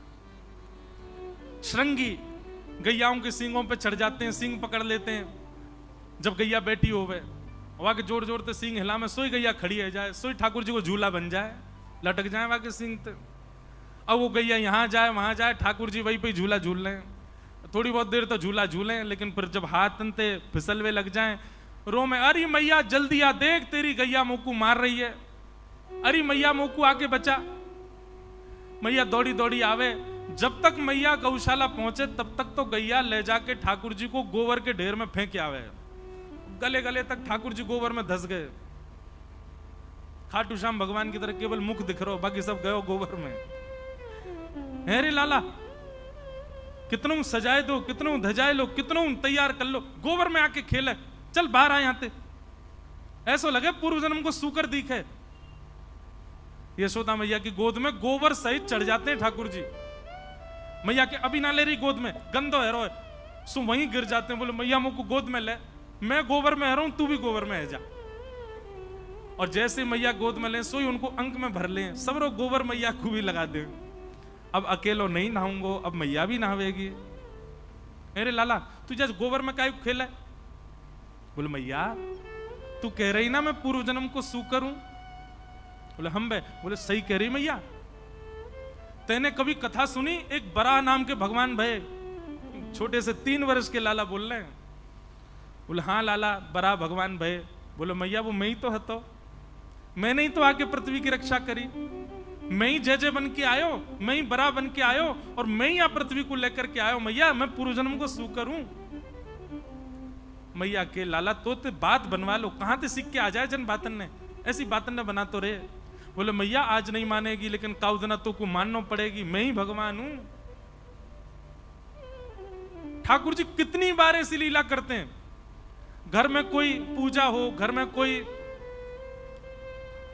नंद बाबा कोई लीला करते हैं, ठाकुर जी देखते हैं कि घर में बड़ी सजावट चल रही है, पुष्प आ रहे हैं, हलवाई लग रहे हैं, और जैसे ही देखेंगे बोले कहाँ है रो? बोले लाला आज पूजा होगी, जल्दी नहा धो के तैयार है जाइयो। ठाकुर जी उठ के आए, अभी सो के उठे हैं। सो के उठ के मैया देखे, मैया कौन की पूजा होगी? मैया दिखा, देख वो बैठे 4 भुजा वाले जय जय बैठे हैं, चतुर्भुज भगवान नारायण।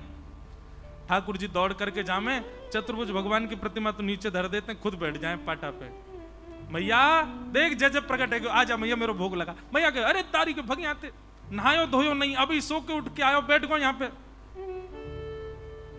तिरछी सी नजर करके, मैया सांचे जय जय को अपमान कर रही है तू, जे पत्थर के जय जय को पूज रही है, मैं सांचो जय जय तेरे घर में आया हूं, मैया तू मेरी पूजा कर। मैया उठा के ले जाए। बोले हाँ लाला तू जय जय मान लियो, चल नहा ले, स्नान करा मैं। ऐसी मधुर लीला ठाकुर जी की। अग्नि ड्यमष्टि, आहा ये ड्यमष्टि वाला भाव इतना प्रिय लगता है। ठाकुर जी एक दिन जोर जोर से रोने लगे। यशोदा मैया बोली अरे लाला काय को रो रहे? आप सबको ब्रजभाषा समझ तो आ रही है ना? सावधानी से सुनो सब। अभी 6:45 हुए, अभी समय है मुझ पे, और 2-3 दिन और बच्चे यार ने एक ज्यादा करन दो कथा कहा जा रहा है, सुन लो। पंडरीनाथ भगवान को भी तो सुना के जाएं, इनकी लीला कैसी यहाँ पे बने बैठे हैं परमात्मा, और कहा गुण खिला के आए हमारे ब्रजमंडल में। द्यमष्टि। यशोदा मैया बोली अरे लाला काय को सुबह रो रहा है? मक्खन दे दियो फेंक दियो, रोटी दे दी फेंक दी, खिलौना दे दिए फेंक दिए। मैया ने घुंघराले केशन के ऐसे चोटी बनाई, खोल दी, अपने केस सबरे बिगाड़ लिए, और रोमे तो रोमे। मैया बोली लाला काय को इतनी हत्या मचा रहे हो सुबह थे, कहां है गो? ठाकुर जी कह रहे मैया तुमको पता, अच्छा सिसक सिसक के बोल रहे हैं, आंसू आ रहे हैं आंखों से, जैसे कितनी बड़ी घटना घट गई हो। लाल पड़ गए पूरे। मैया तुमको पता कल कहा भयो? मैया बोली कहा भयो बता। कल गौशाला में गैया ने एक बछिया को जन्म दियो, और मैया ठाकुर जी का नियम है, जैसे ही गौशाला में गैया ब्याने वाली होती है, नंद बाबा आके लाला को, लाला चल जल्दी गैया ब्या रही है। ठाकुर जी हर गैया के ब्यामने पे पहुंचते हैं, और जैसे ही गैया ब्याती है तो बालक बाहर आते ही सबसे पहला पूजन ठाकुर जी उसका करते हैं। गैया से बहुत प्रेम करते हैं हमारे लाल जी, तो हर गैया के ब्यामने पे जाते हैं। तो बोले मैया कल एक गैया ब्याई और वह गैया की बचिया भई। मैया बोली तो फिर ठाकुर जी रोने लगे। बोले मैया बहुत बुरा भयो। बोले कहा है गो लाला? बोले मैया कल मैंने वह बचिया के मुंह पकड़ के वह को मुंह खोल के देखो, जन्म लेती सबरे दांत निकल आए वाके तो। और मैं मैया 3 बरस को है गो, अभी तक 2 ही दांत निकले मेरे। मैया मेरे दांत क्यों ना निकल के आ रहे सबरे, या बात पर हो रहे हैं ठाकुर जी। यशोदा मैया बोली लाला ऐसी बात ना है, तू दूध ना है पीवे, तू खावे पीवे ना है अच्छे थे, या मारे तेरे दांत। मैया तू मोए दोष मत लगावे, जरूर जब मैं तेरे पेट में रहे होंगे तेने खान पान अच्छे से नहीं कियो, यही मारे मेरे दांत ना निकले हैं। वो गैया अच्छे से चारों खावे, बढ़िया खावे पीवे, बाकी बछड़ा बच्चियां के देख कैसे दांत निकले आए हैं। यशोदा मैया के लाला तेरी बातन को कहा करूं मैं। गोदी में लेकर के यशोदा मैया खूब पुचकारती, किसी भी बात पे नाराज रूठ जाते हैं ठाकुर जी। संज्ञग्नि डम्श जशी जलद द्विजकंटकेभ्य। ऐसी मधुर लीला ठाकुर जी कर रहे हैं। ठाकुर जी को एक दिन पता चला कि भाई ब्रजवासी अपने घर में दूध निकालते हैं, दही जमाते हैं, छाछ बनाते हैं, मक्खन बनाते हैं, पर इतने बड़े गोकुल में इतनी गैया होने के बाद भी ब्रजवासियों के घर गौरस नहीं है। ठाकुर जी बोले सबरो गौरस जावे कहां है?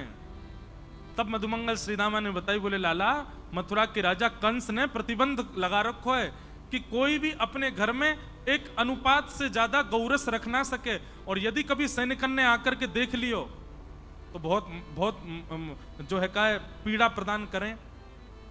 ठाकुर जी बोले एक अनुपात, अरे भैया गैया जितना दूध देगी बातें जितना दही वो तो रख ही सके। बोले ना है लाला, हम 1 घड़ा 2 घड़ा तक ही रख सकें, वहां के अलावा जितना होवे सब मथुरा दे के आना पड़े, कंस के यहाँ जमा करवाना पड़े। ठाकुर जी को जब ये बात पता चली, कंस का को ले गैया को रखें हम, बाकू चरा में हम, चारों खवा में हम सेवा करें हम, और मक्खन खाएगो कंस, दूध पीवेगो कंस, ये मथुरावासी। और इस बात को सोच करके ठाकुर जी ने मन में विचार किया, अगर मैं अभी सबको समझाऊंगा तो कोई समझेगा नहीं, छोटे बालक हैं अभी तो हम। तब ठाकुर जी ने मन में विचार किया कि भैया इस क्रम को कैसे रोका जाए। बोले एक ही उपाय है। बोले चोर यदि बचे भय अनुपात के मक्खन दूध दही को यदि चुरा लेगो तो फिर कंस के यहां भेजना ही नहीं पड़ेगा। ठाकुर जी ने सब ग्वाल बाल बोले हाँ भाई सुनो सबरे, कल से एक काम होएगा। बोले कहा? बोले ब्रजमंडल में घर घर जाए करके हम चोरी करेंगे, और ये जितना मक्खन दूध दही सब कंस के यहाँ जावे सब हम खाएंगे पिएंगे। अरे हमारा अधिकार है, हम लेंगे। सब सखा बोले लाला बोले तू जो कहेगा सब करेंगे, लेकिन चोरी करवे की बात मत करे। बोले क्यों चोरी क्यों ना करेंगे? वो हमारी मैया के चोरी करवे तो ब्याह ना होवे। ठाकुर जी बोले नेक्स्ट सौ तो तू अभी है, शरीर तो पे बनायो नहीं जा रहा, पतर पूछ रहा सो है गए हुए, और चावे ब्याह हुए। अरे मक्खन खाएगो दूध दही खाएगो तभी तो तेरो ब्याह होएगो। बोले लाला चोरी नहीं करेंगे। बोले ठीक है, तो फिर जो जो चोरी करवे को राजी है वो मेरी तरफ आ जाओ, बाकी पल्लंग को जाओ। केवल बलराम जी आए और कोई नहीं आए। ठाकुर जी बोले तो दाऊ दादा ठीक है, कल लेते हम आप सब अलग अलग, बस मैं और दाऊ दादा खेलेंगे, तुम लोग अपना अलग अलग अलग गुट बनाओ, मां खेला करो, हमारे पास मत ही हो।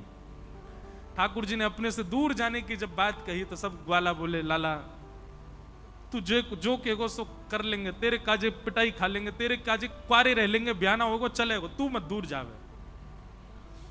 ठीक है, तो जितने अच्छे काम करने सब आज कर लो, कलते तो चोरी होएगी, और सबसे पहले चोरी मैं अपनी घर में ही करूंगा। ठाकुर जी ने माखन किस लिए चुराया? 9 लाख गैया हैं ठाकुर जी के घर में, घी से नहावे, दूध से नहावे, छाछ में पूरे दिन पड़े रहे ठाकुर जी, तो भी उन पर कमी नहीं है। लेकिन वो घर घर जाकर के क्यों चुरा रहे हैं? 2 स्थिति। पहली बात, गौरस कंस के पास नहीं जाना चाहिए। दूसरी बात, ये गौरस चुरावे के बहाने ठाकुर जी सब ब्रजवासियों को चित्त चुरा रहे हैं, सबके चित्त में अपना स्थान बना रहे हैं। और पूरे विश्व को बता रहे हैं कि मैं परमात्मा प्रभु होते हुए भी अपनी निज प्रभुता त्याग करके सहज भाव से रह रहा हूं। भगवान ने इस प्रकार गोपियों के यहां जा जा करके गौरस चुराना प्रारंभ किया। वत्सान मुंचन क्वचिद समय क्रोश संजात हास स्तेयं स्वादद्दधिपयः कल्पितैस्तेय योगै मरिकान् भोक्षन् विभजति सचेन्नात्रिभाण्डं भिनत्ति द्रव्यालाभे सग्रह कुपितो यातृपत्रोषतो गान्। वत्सान मुंचन क्वचित समय। अब ये जो वर्णन है प्रसंग का ऐसे है कि गोपियां सब शिकायत करने गई हैं ठाकुर जी की। ठाकुर जी चोरी करने लग गए। अब तो गोपियां सब शिकायत करने गई हैं यशोदा मैया से। अच्छा, अब बात ऐसी है कि ठाकुर जी चोरी करते हैं इतनी, ठाकुर जी लीला करते हैं इतनी, पर गोपियां बड़ा चढ़ा करके यशोदा मैया को बताती हैं। क्यों? क्योंकि यशोदा मैया को गुस्सा आवेगी तो यशोदा मैया हमारे सामने लाला को बुला के डांटेंगी तो उतनी देर कन्हैया देखने को मिल जाएंगे। इसलिए हमारे पूज्य पिताजी एक पंक्ति गाते हैं, देखे बिन कान्हा जब मन नाही माना, इन आंखों से आज हमने ब्रह्म पहचाना है। सब गोपियां जानती हैं कि ये पर ब्रह्म है। कृष्ण चरण कमलों में मन को लगाना, इन गोपियों का ताना ये उल्हाना तो बहाना है। ये सब गोपियां बहाने बना करके गई। असंख्य गोपियां खड़ी हो गई नंद भवन के बाहर। यशोदा मैया बोली, अरे आज सुबेरे सुबेरे इतनी नई नई दुल्हन कैसे आई हो? मैया नीचे आके बात करो हमसे, बहुत गंभीर मामला है। यशोदा मैया नीचे आ गई, कहा बात है? गोपियां बोली, मैया तुम या तो अपने लाला को संभाल लो, नहीं तो हमको इजाजत दे दो, काउ दिन हाथ दिखा देंगे तुम्हारी लाला को। मैया बोली, अरे अरे अरे, अपने लाला को मैं कभी छूना और तुमको अधिकार देता हूं हाथ दिखावे को? मारने की बात नहीं हो रही है, हाथ दिखावे की बात है रही है। ये भी अधिकार नहीं है गोपियों को ऐसे कर दें ठाकुर जी के आगे। कहीं ऐसे कर दिए तो 24 घंटा चुप नहीं होते ठाकुर जी। यशोदा मैया के बाने मुंह को हाथ दिखायो मैया, इतने लाड चाप में बिगड़ गए लाला। मैया बोली, बात बताओ, कहा बात है? एक गोपी बोली, वत्सान मुंचन क्वचित समय क्रोश संजात हास। मैया तुम्हारो लाला स्तेयम स्वादद्दधिपयः कल्पित स्तेय योग, स्तेयम यानी कि चोरी करने लगो है। मैया बोली, चोरी? काय की चोरी? मणि चुराए, रत्न चुराए, सोनो चुरा, कहा चुराए मेरे लाला ने? बोले नहीं नहीं मैया, रत्न आदि नहीं चुराए हैं। तो बोले दधिपयः, दही और दूध चुरावे तुम्हारो लाला। यशोदा मैया हंसते हंसते पहले तो बैठ गई नीचे। बोले कहा चुरावे? बोले दही दूध और मक्खन। यशोदा मैया बोली, गौशाला दिख रही है? 9 लाख गैया है मेरे घर, घी के कुआं है मेरे घर पे, छाछ की नदी बहवे, सुबेरे सुबेरे दूध में स्नान करे लाला। कोई कमी ना है लाला के पास में कि तुम्हारे घर 1-2 गैया बंदी भैया उनको दूध पीवे आवेगो, उनको मक्खन खावे आवेगो। और कभी कभी ऐसा होवे कि बालकन को अपने से बढ़िया दूसरे के घर को भोजन लगे। और मेरो नेक्स्ट से लाला, नेक्स्ट से को पेट एक आध अगर माने नेक तिनका ले लियो हो मक्खन को, तो तुम चोरी को इल्जाम तो ना लगा सको। भैया अकेलो तुम्हारो लाला हमारे घर आ जाए हमें कोई चिंता नहीं, पर वो तो पूरी मंडली लेके चले, बाल गोपाल चौर प्रचार प्रसार मंडल रजिस्टर्ड है। बोले कैसे? बोले मरकान भोक्षण विभजति सचेन नात्रिभांडम भिनत्ति।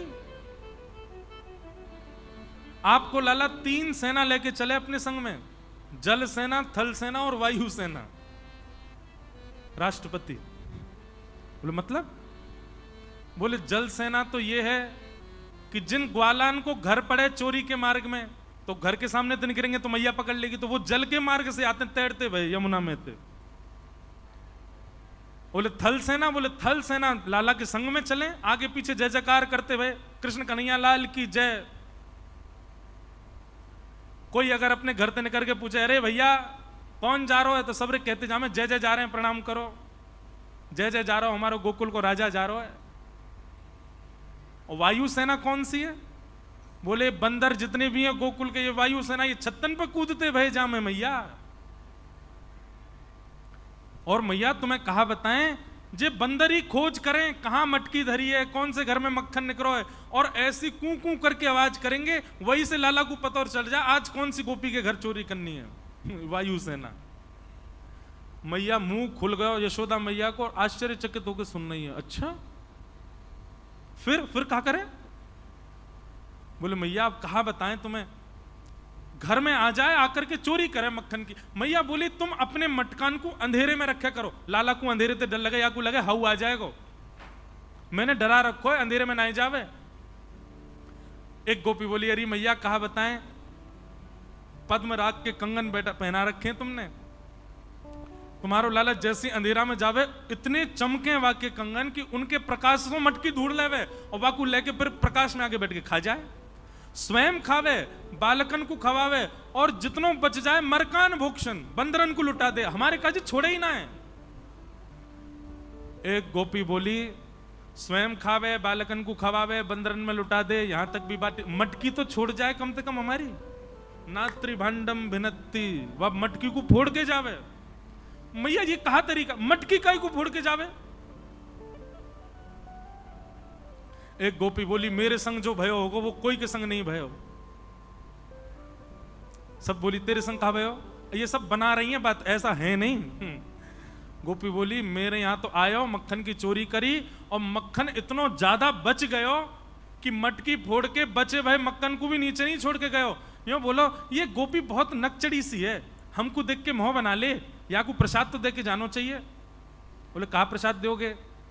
बोले ऐसा करो या के पूरे घर के फरस पे मक्खन को लेप लगा जाओ। और सबरे ग्वालन ने मिलकर पूरा मक्खन पूरे घर में लगा दिया। जैसी गोपी को प्रवेश भयो, पाम फिसले महाराज, रिपट गई कोणार्क एक्सप्रेस, पंढरपुर से सीधे वृंदावन। मैया ऐसी लीला करे तुम्हारो लाला। एक गोपी बोली मैया हम तो बड़ी दुविधा में, कहा बताएं आपको? बोले कहा माखन मिल जाए लाला को तो दुखी, सब फोड़ फाड़ जाए, सब नष्ट कर जाए, और कहीं अगर कोई गोपी ने बहुत घेराबंदी करके अपने घर में लाला और बाकी सेना को नहीं घुसन दियो तो कोयला लेके आवे और वह घर के बाहर चिन्ह बना जाए, बोले या घर से हमारो पेट पूजा ना भई तो हमारी जिम्मेवारी, कल से या घर को कोई भी व्यक्ति भोजन नहीं कर पाएगा। बोले मतलब? बोले फिर मैया ऐसो कछु करे कि वो सोच विचार से परे है। मैया बोली बताओ तो। एक गोपी बोली मैंने अपने घर से माखन नहीं चुरान दियो लाला को, सो मेरे घर के बाहर चिन्ह बना गयो, मैंने देख लियो, मैंने कि ये रे लाला ही कहा करे। बोले अब तेरे बुरे दिन शुरू है गए, तेने मक्खन ना चुरान दियो ना हमें, अब तू देखियो कहा होगा तेरे संग। नेक्स्ट से 3.5 वर्ष के धमकी दे रहे हैं।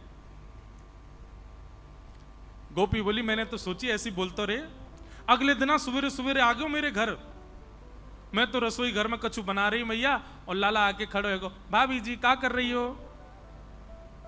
मैंने कि लाला आज तेरे भैया को जन्मदिन है, सत्यनारायण भगवान की पूजा है, पंजीरी भूज रही हूं। कौन की पूजा? सत्यनारायण भगवान। जय कौन है? बोले ये जय जय भगवान है।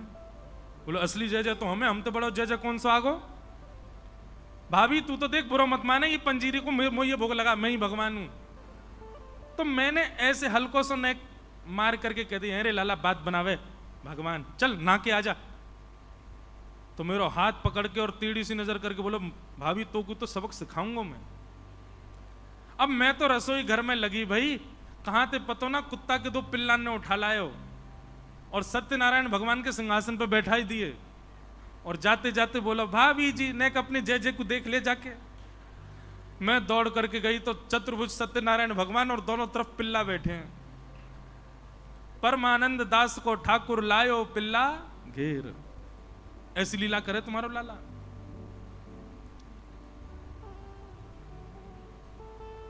सब गोपियां अपने अपने उल्हाने बता रही हैं और एक दूसरे को नोच रही हैं। बोले कि कछु बड़ी बात कहो जैसे यशोदा मैया को गुस्सा आवे और बुलावे लाला को, तभी तो दर्शन होंगे। तब एक गोपी ने ब्रह्मास्त्र छोड़ा। बोले मैया मेरे घर तो ऐसा कियो कि मैं कहीं मुंह दिखावे लायक नहीं रही, आपके सामने बोलने में भी लज्जा आ रही है। मैया बोली बता बता बता कहा कियो। बोले मैया मेरे घर ते माखन नहीं चुरा पायो लाला, तो मौसम बोल के गयो कल तेरे घर अन्न नहीं बनेगो, ये वचन है मेरो। मैंने कि कहा करेगो लाला, तो बोले दूसरे दिन आयो। सब लोग इधर देखो। और दूसरे दिन आकर के हम सब सो के उठे नहीं है मैया, वाकई पहले तुम्हारो लाला आयो और आकर के हमारे भोजन बनावे वाले चूल्हा पे बैठ के धोती वोती उतार के सब करे आयो वहीं पे।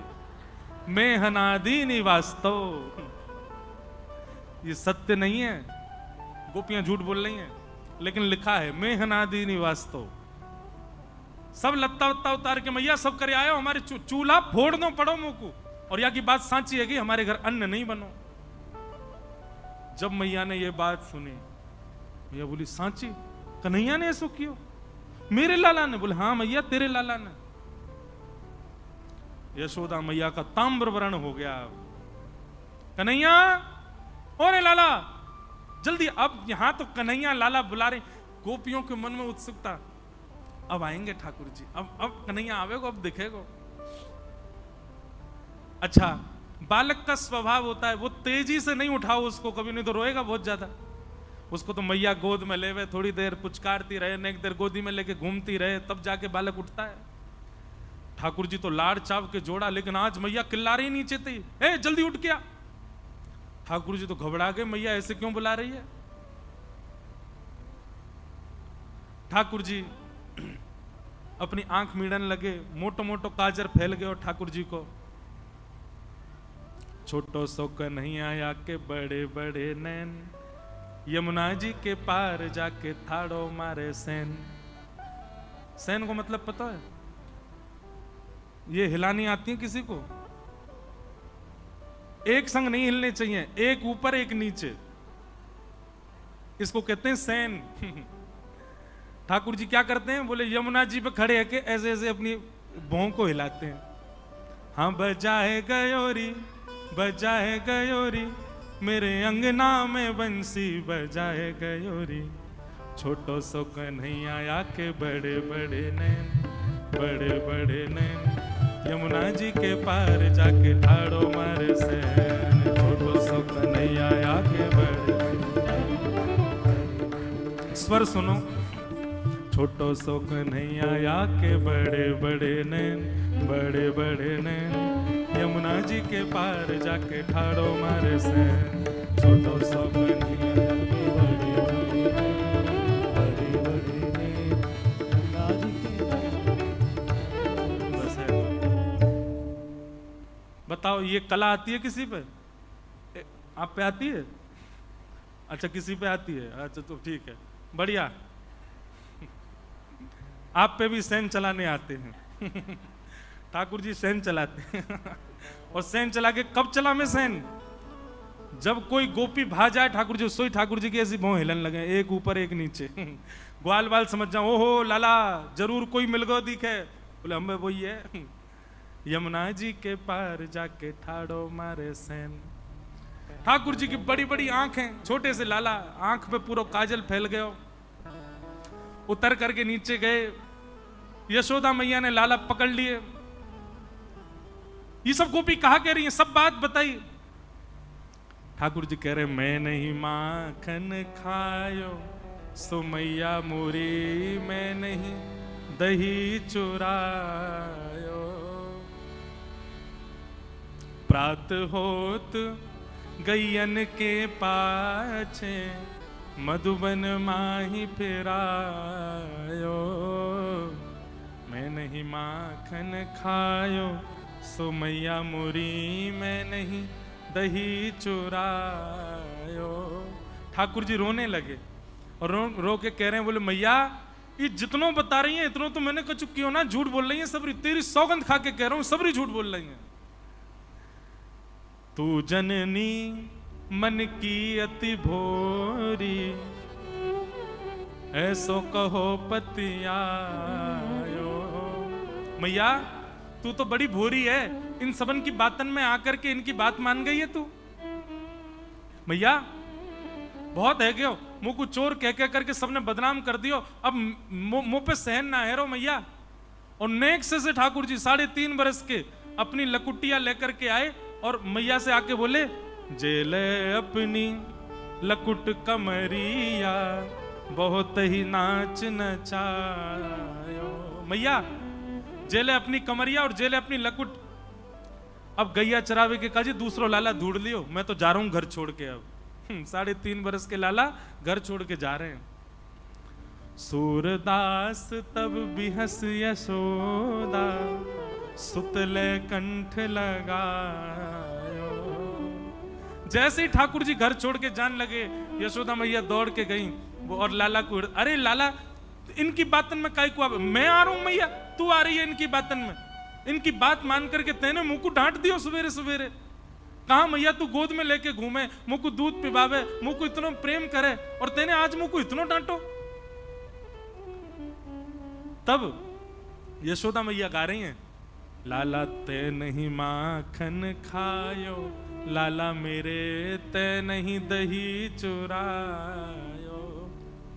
और छड़ी लेके मैया सब गोपीन के पीछे भाजो अपने घर, झूठो इल्जाम लगा मैं मेरे लाला पे, मेरे लाला ने कोई माखन नहीं खायो, कोई दही नहीं चुराई है। बोलो कृष्ण कन्हैया लाल। ऐसे श्री ठाकुर जी की बड़ी मधुर मधुरतम लीलाएं हैं, सबको प्रणाम करते हैं। आके ठाकुर जी की दामोदर लीला बताई। यशोदा मैया ने मटकी फोड़वे के काजे ठाकुर जी को उखल से बांध दियो। बड़ी मधुर कथा है, इसको दामोदर लीला कहते हैं। ठाकुर जी ने यशोदा मैया के द्वारा बांधने पर बंध गए ठाकुर जी। 2 वृक्ष हैं यमला अर्जुन के, दोनों का स्पर्श किया, टूट करके गिर गए। नलकुवर मणिग्रीव प्रकट हुए, दोनों को भगवान ने मुक्त कर दिया। यशोदा मैया को जैसी पता चली कि वृक्ष टूट के गिर गए, मैया बोली अब हम गोकुल में नहीं रहेंगे, जब से हमारा लाला आयो इतने राक्षस इतने संकट, अब तो कहीं और चलो। तब सब ब्रजवासीन के सहित यशोदा मैया, नंद बाबा, लाला सब वृंदावन को प्रस्थान कर रहे हैं। बोलो वृंदावन धाम की। श्यामा हृदय कमल सो प्रगट्यो, श्यामा हृदय कमल सो प्रगट्यो। आप लोग खुश मत हो जाना कि कथा विश्राम हो रही है, नहीं, ये तो हम अभी वृंदावन रसामृत गा रहे हैं, अभी तो गोवर्धन लीला होगी।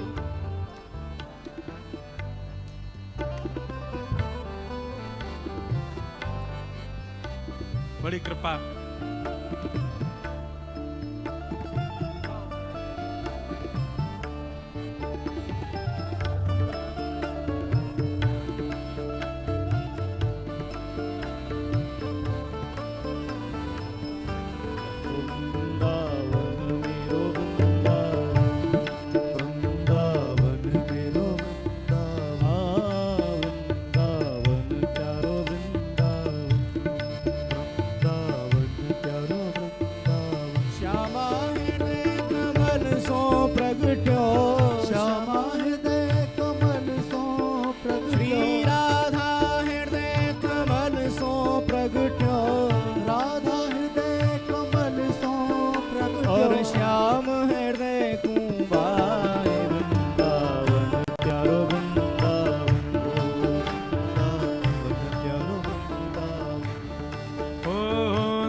सुख सागर रूप उजागर रहे वृंदावन धाम। सब सुख सागर रूप उजागर रहे वृंदावन धाम। हाँ प्यारो रहे वृंदावन धाम, प्यारो रहे वृंदावन धाम। ओ रूप गोस्वामी प्रकट कियो जहाँ, श्री रूप गोस्वामी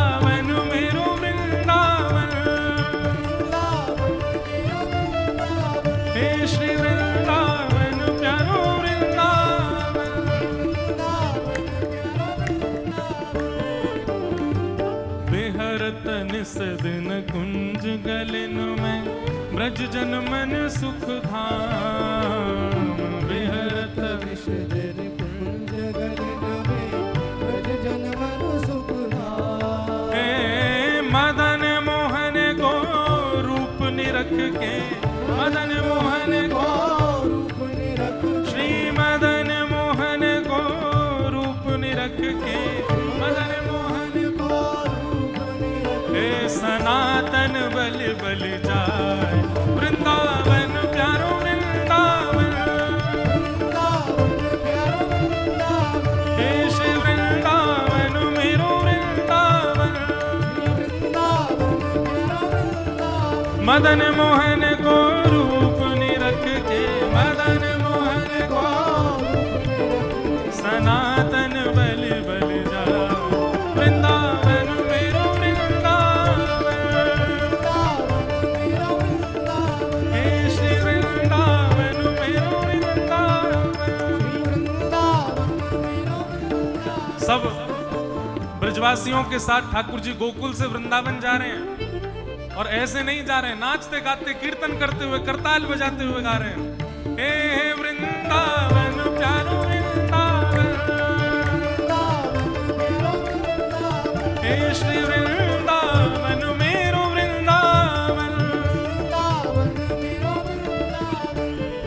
हे गोपी ग्वाल सब ही और धारे प्यारो गोपीनाथ, गोपी ग्वाल सब ही और धारे प्यारो गोपीनाथ। हाँ प्यारो प्यारो गोपीनाथ प्यारो, प्यारो गोपीनाथ। हे मधु पंडित जिन कंठ लगायो, मधु पंडित जिन श्री मधुसूदन जिन कंठ लगायो,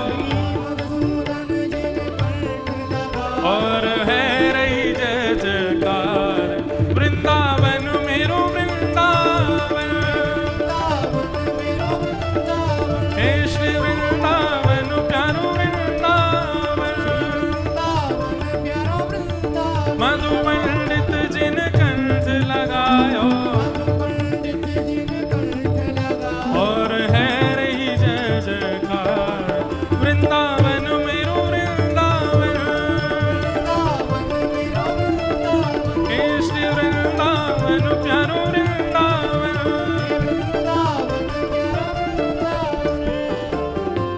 गोपाल भट्ट झुकी हृदय वेदना प्रगट्यो शालिग्राम, गोपाल भट्ट जो की हृदय वेदना प्रगट्यो शालिग्राम। श्री गोपाल भट्ट झुकी हृदय वेदना प्रगट्यो शालिग्राम, गोपाल भट्ट जो की हृदय वेदना प्रगट्यो शालिग्राम। हे रूप सुधा को खान हमारो, रूप सुधा को खान हमारो, रूप सुधा को खान हमारो, रूप सुधा को खान हमारो। प्यारो राधा रमण जुलाल वृंदावन मेरो वृंदावन, हे श्री वृंदावन मेरो वृंदावन, रूप सुधा को खान हमारो, हे रूप सुधा को खान हमारो, ओ प्यारो राधा रमण जुलाल वृंदावन मेरो वृंदावन, हे श्री वृंदावन मेरो वृंदावन, हे आतुर हित हरिवंश पुकारो श्री राधा राधा नाम, आतुर हित हरिवंश पुकारो। राधा राधा अभी यहाँ 17 को कथा पूरी होगी और 20 तारीख से जयपुर में कथा प्रारंभ है, और जयपुर में जो कथा है वो हमारे जीवन की सबसे पहली भक्तमाल, और उसमें भी गुरुजनों की आज्ञा से 3 भक्तों के विशेष रूप से प्रसंग रहेंगे। हमारे वृंदावन में हरित्रयी हैं, 3 हरि हैं, हरिदास, हरिराम व्यास और श्री हित हरिवंश महाप्रभु। इन 3 हरित्रयी के ऊपर 20 से लेके 26 अगस्त तक 7 दिन की भक्तमाल जयपुर में है। तब श्री राधा वल्लभ जी, जुगल किशोर जी और श्री बिहारी जी तीनों को प्रकट करवे वाले हरिदास, हरिवंश और हरिराम व्यास तीनों के ऊपर चर्चा होगी। तब बड़ा आनंद आएगा, तब ये विषय गाएंगे। आतुर हित हरिवंश पुकारो, श्री राधा राधा नाम। आतुर हित हरिवंश पुकारो, श्री राधा राधा नाम। हे बड़ो प्यारो राधा नाम, बड़ो प्यारो राधा नाम। हे बड़ो प्यारो राधा नाम, बड़ो प्यारो राधा नाम। हे सघन कुंज यमुना तट आयो, सघन कुंज यमुना तट आयो। सघन कुंज वृंदावन आयो, सघन कुंज वृंदावन आयो। ओ प्यारो राधा वल्लभ लाल, वृंदावन मेरो वृंदावन। वृंदावन मेरो वृंदावन। हे श्री वृंदावन मेरो वृंदावन। वृंदावन मेरो वृंदावन। सघन कुंज यमुना तट आयो, ओ प्यारो राधा वल्लभ लाल, वृंदावन मेरो वृंदावन। वृंदावन मेरो वृंदावन। हे श्री वृंदावन प्यारो वृंदावन। वृंदावन मेरो वृंदावन। हे जुगल किशोर को लाड़ लड़ायो, नवल कुंज ही अमान। जुगल किशोर को लाड़ लड़ायो, नवल कुंज ही मान। हे कुंजन कुंजन की रज धारे, कुंजन कुंजन की रज धारे। कुंजन कुंजन की रज धारे। कुंजन कुंजन की रज ओ धारे। हरि व्यास युगल यश गाय, वृंदावन मेरो वृंदावन। वृंदावन मेरो वृंदावन। हे श्री वृंदावन प्यारो वृंदावन। वृंदावन प्यारो वृंदावन। कुंजन कुंजन की रज धारे, कुंजन कुंजन की रज ओ धारे। हरि व्यास युगल यश गाय, वृंदावन मेरो वृंदावन। वृंदावन मेरो वृंदावन। हे श्री वृंदावन प्यारो वृंदावन। हे वृंदावन प्यारो वृंदावन। भुवन चतुर्दश की सुंदरता, निधिवन करत बिहार। भुवन चतुर्दश की सुंदरता, निधिवन करत बिहार। प्यारो निधिवन करत बिहार, प्यारो निधिवन करत ओ बिहार। प्यारो निधिवन करत बिहार, प्यारो निधिवन करत बाप से गाओ। बिहार। श्यामा प्यारी बांके बिहारी, श्यामा प्यारी बांके बिहारी। श्यामा प्यारी कुंज बिहारी। श्यामा प्यारी भुजा उठा के और जय जय श्री हरि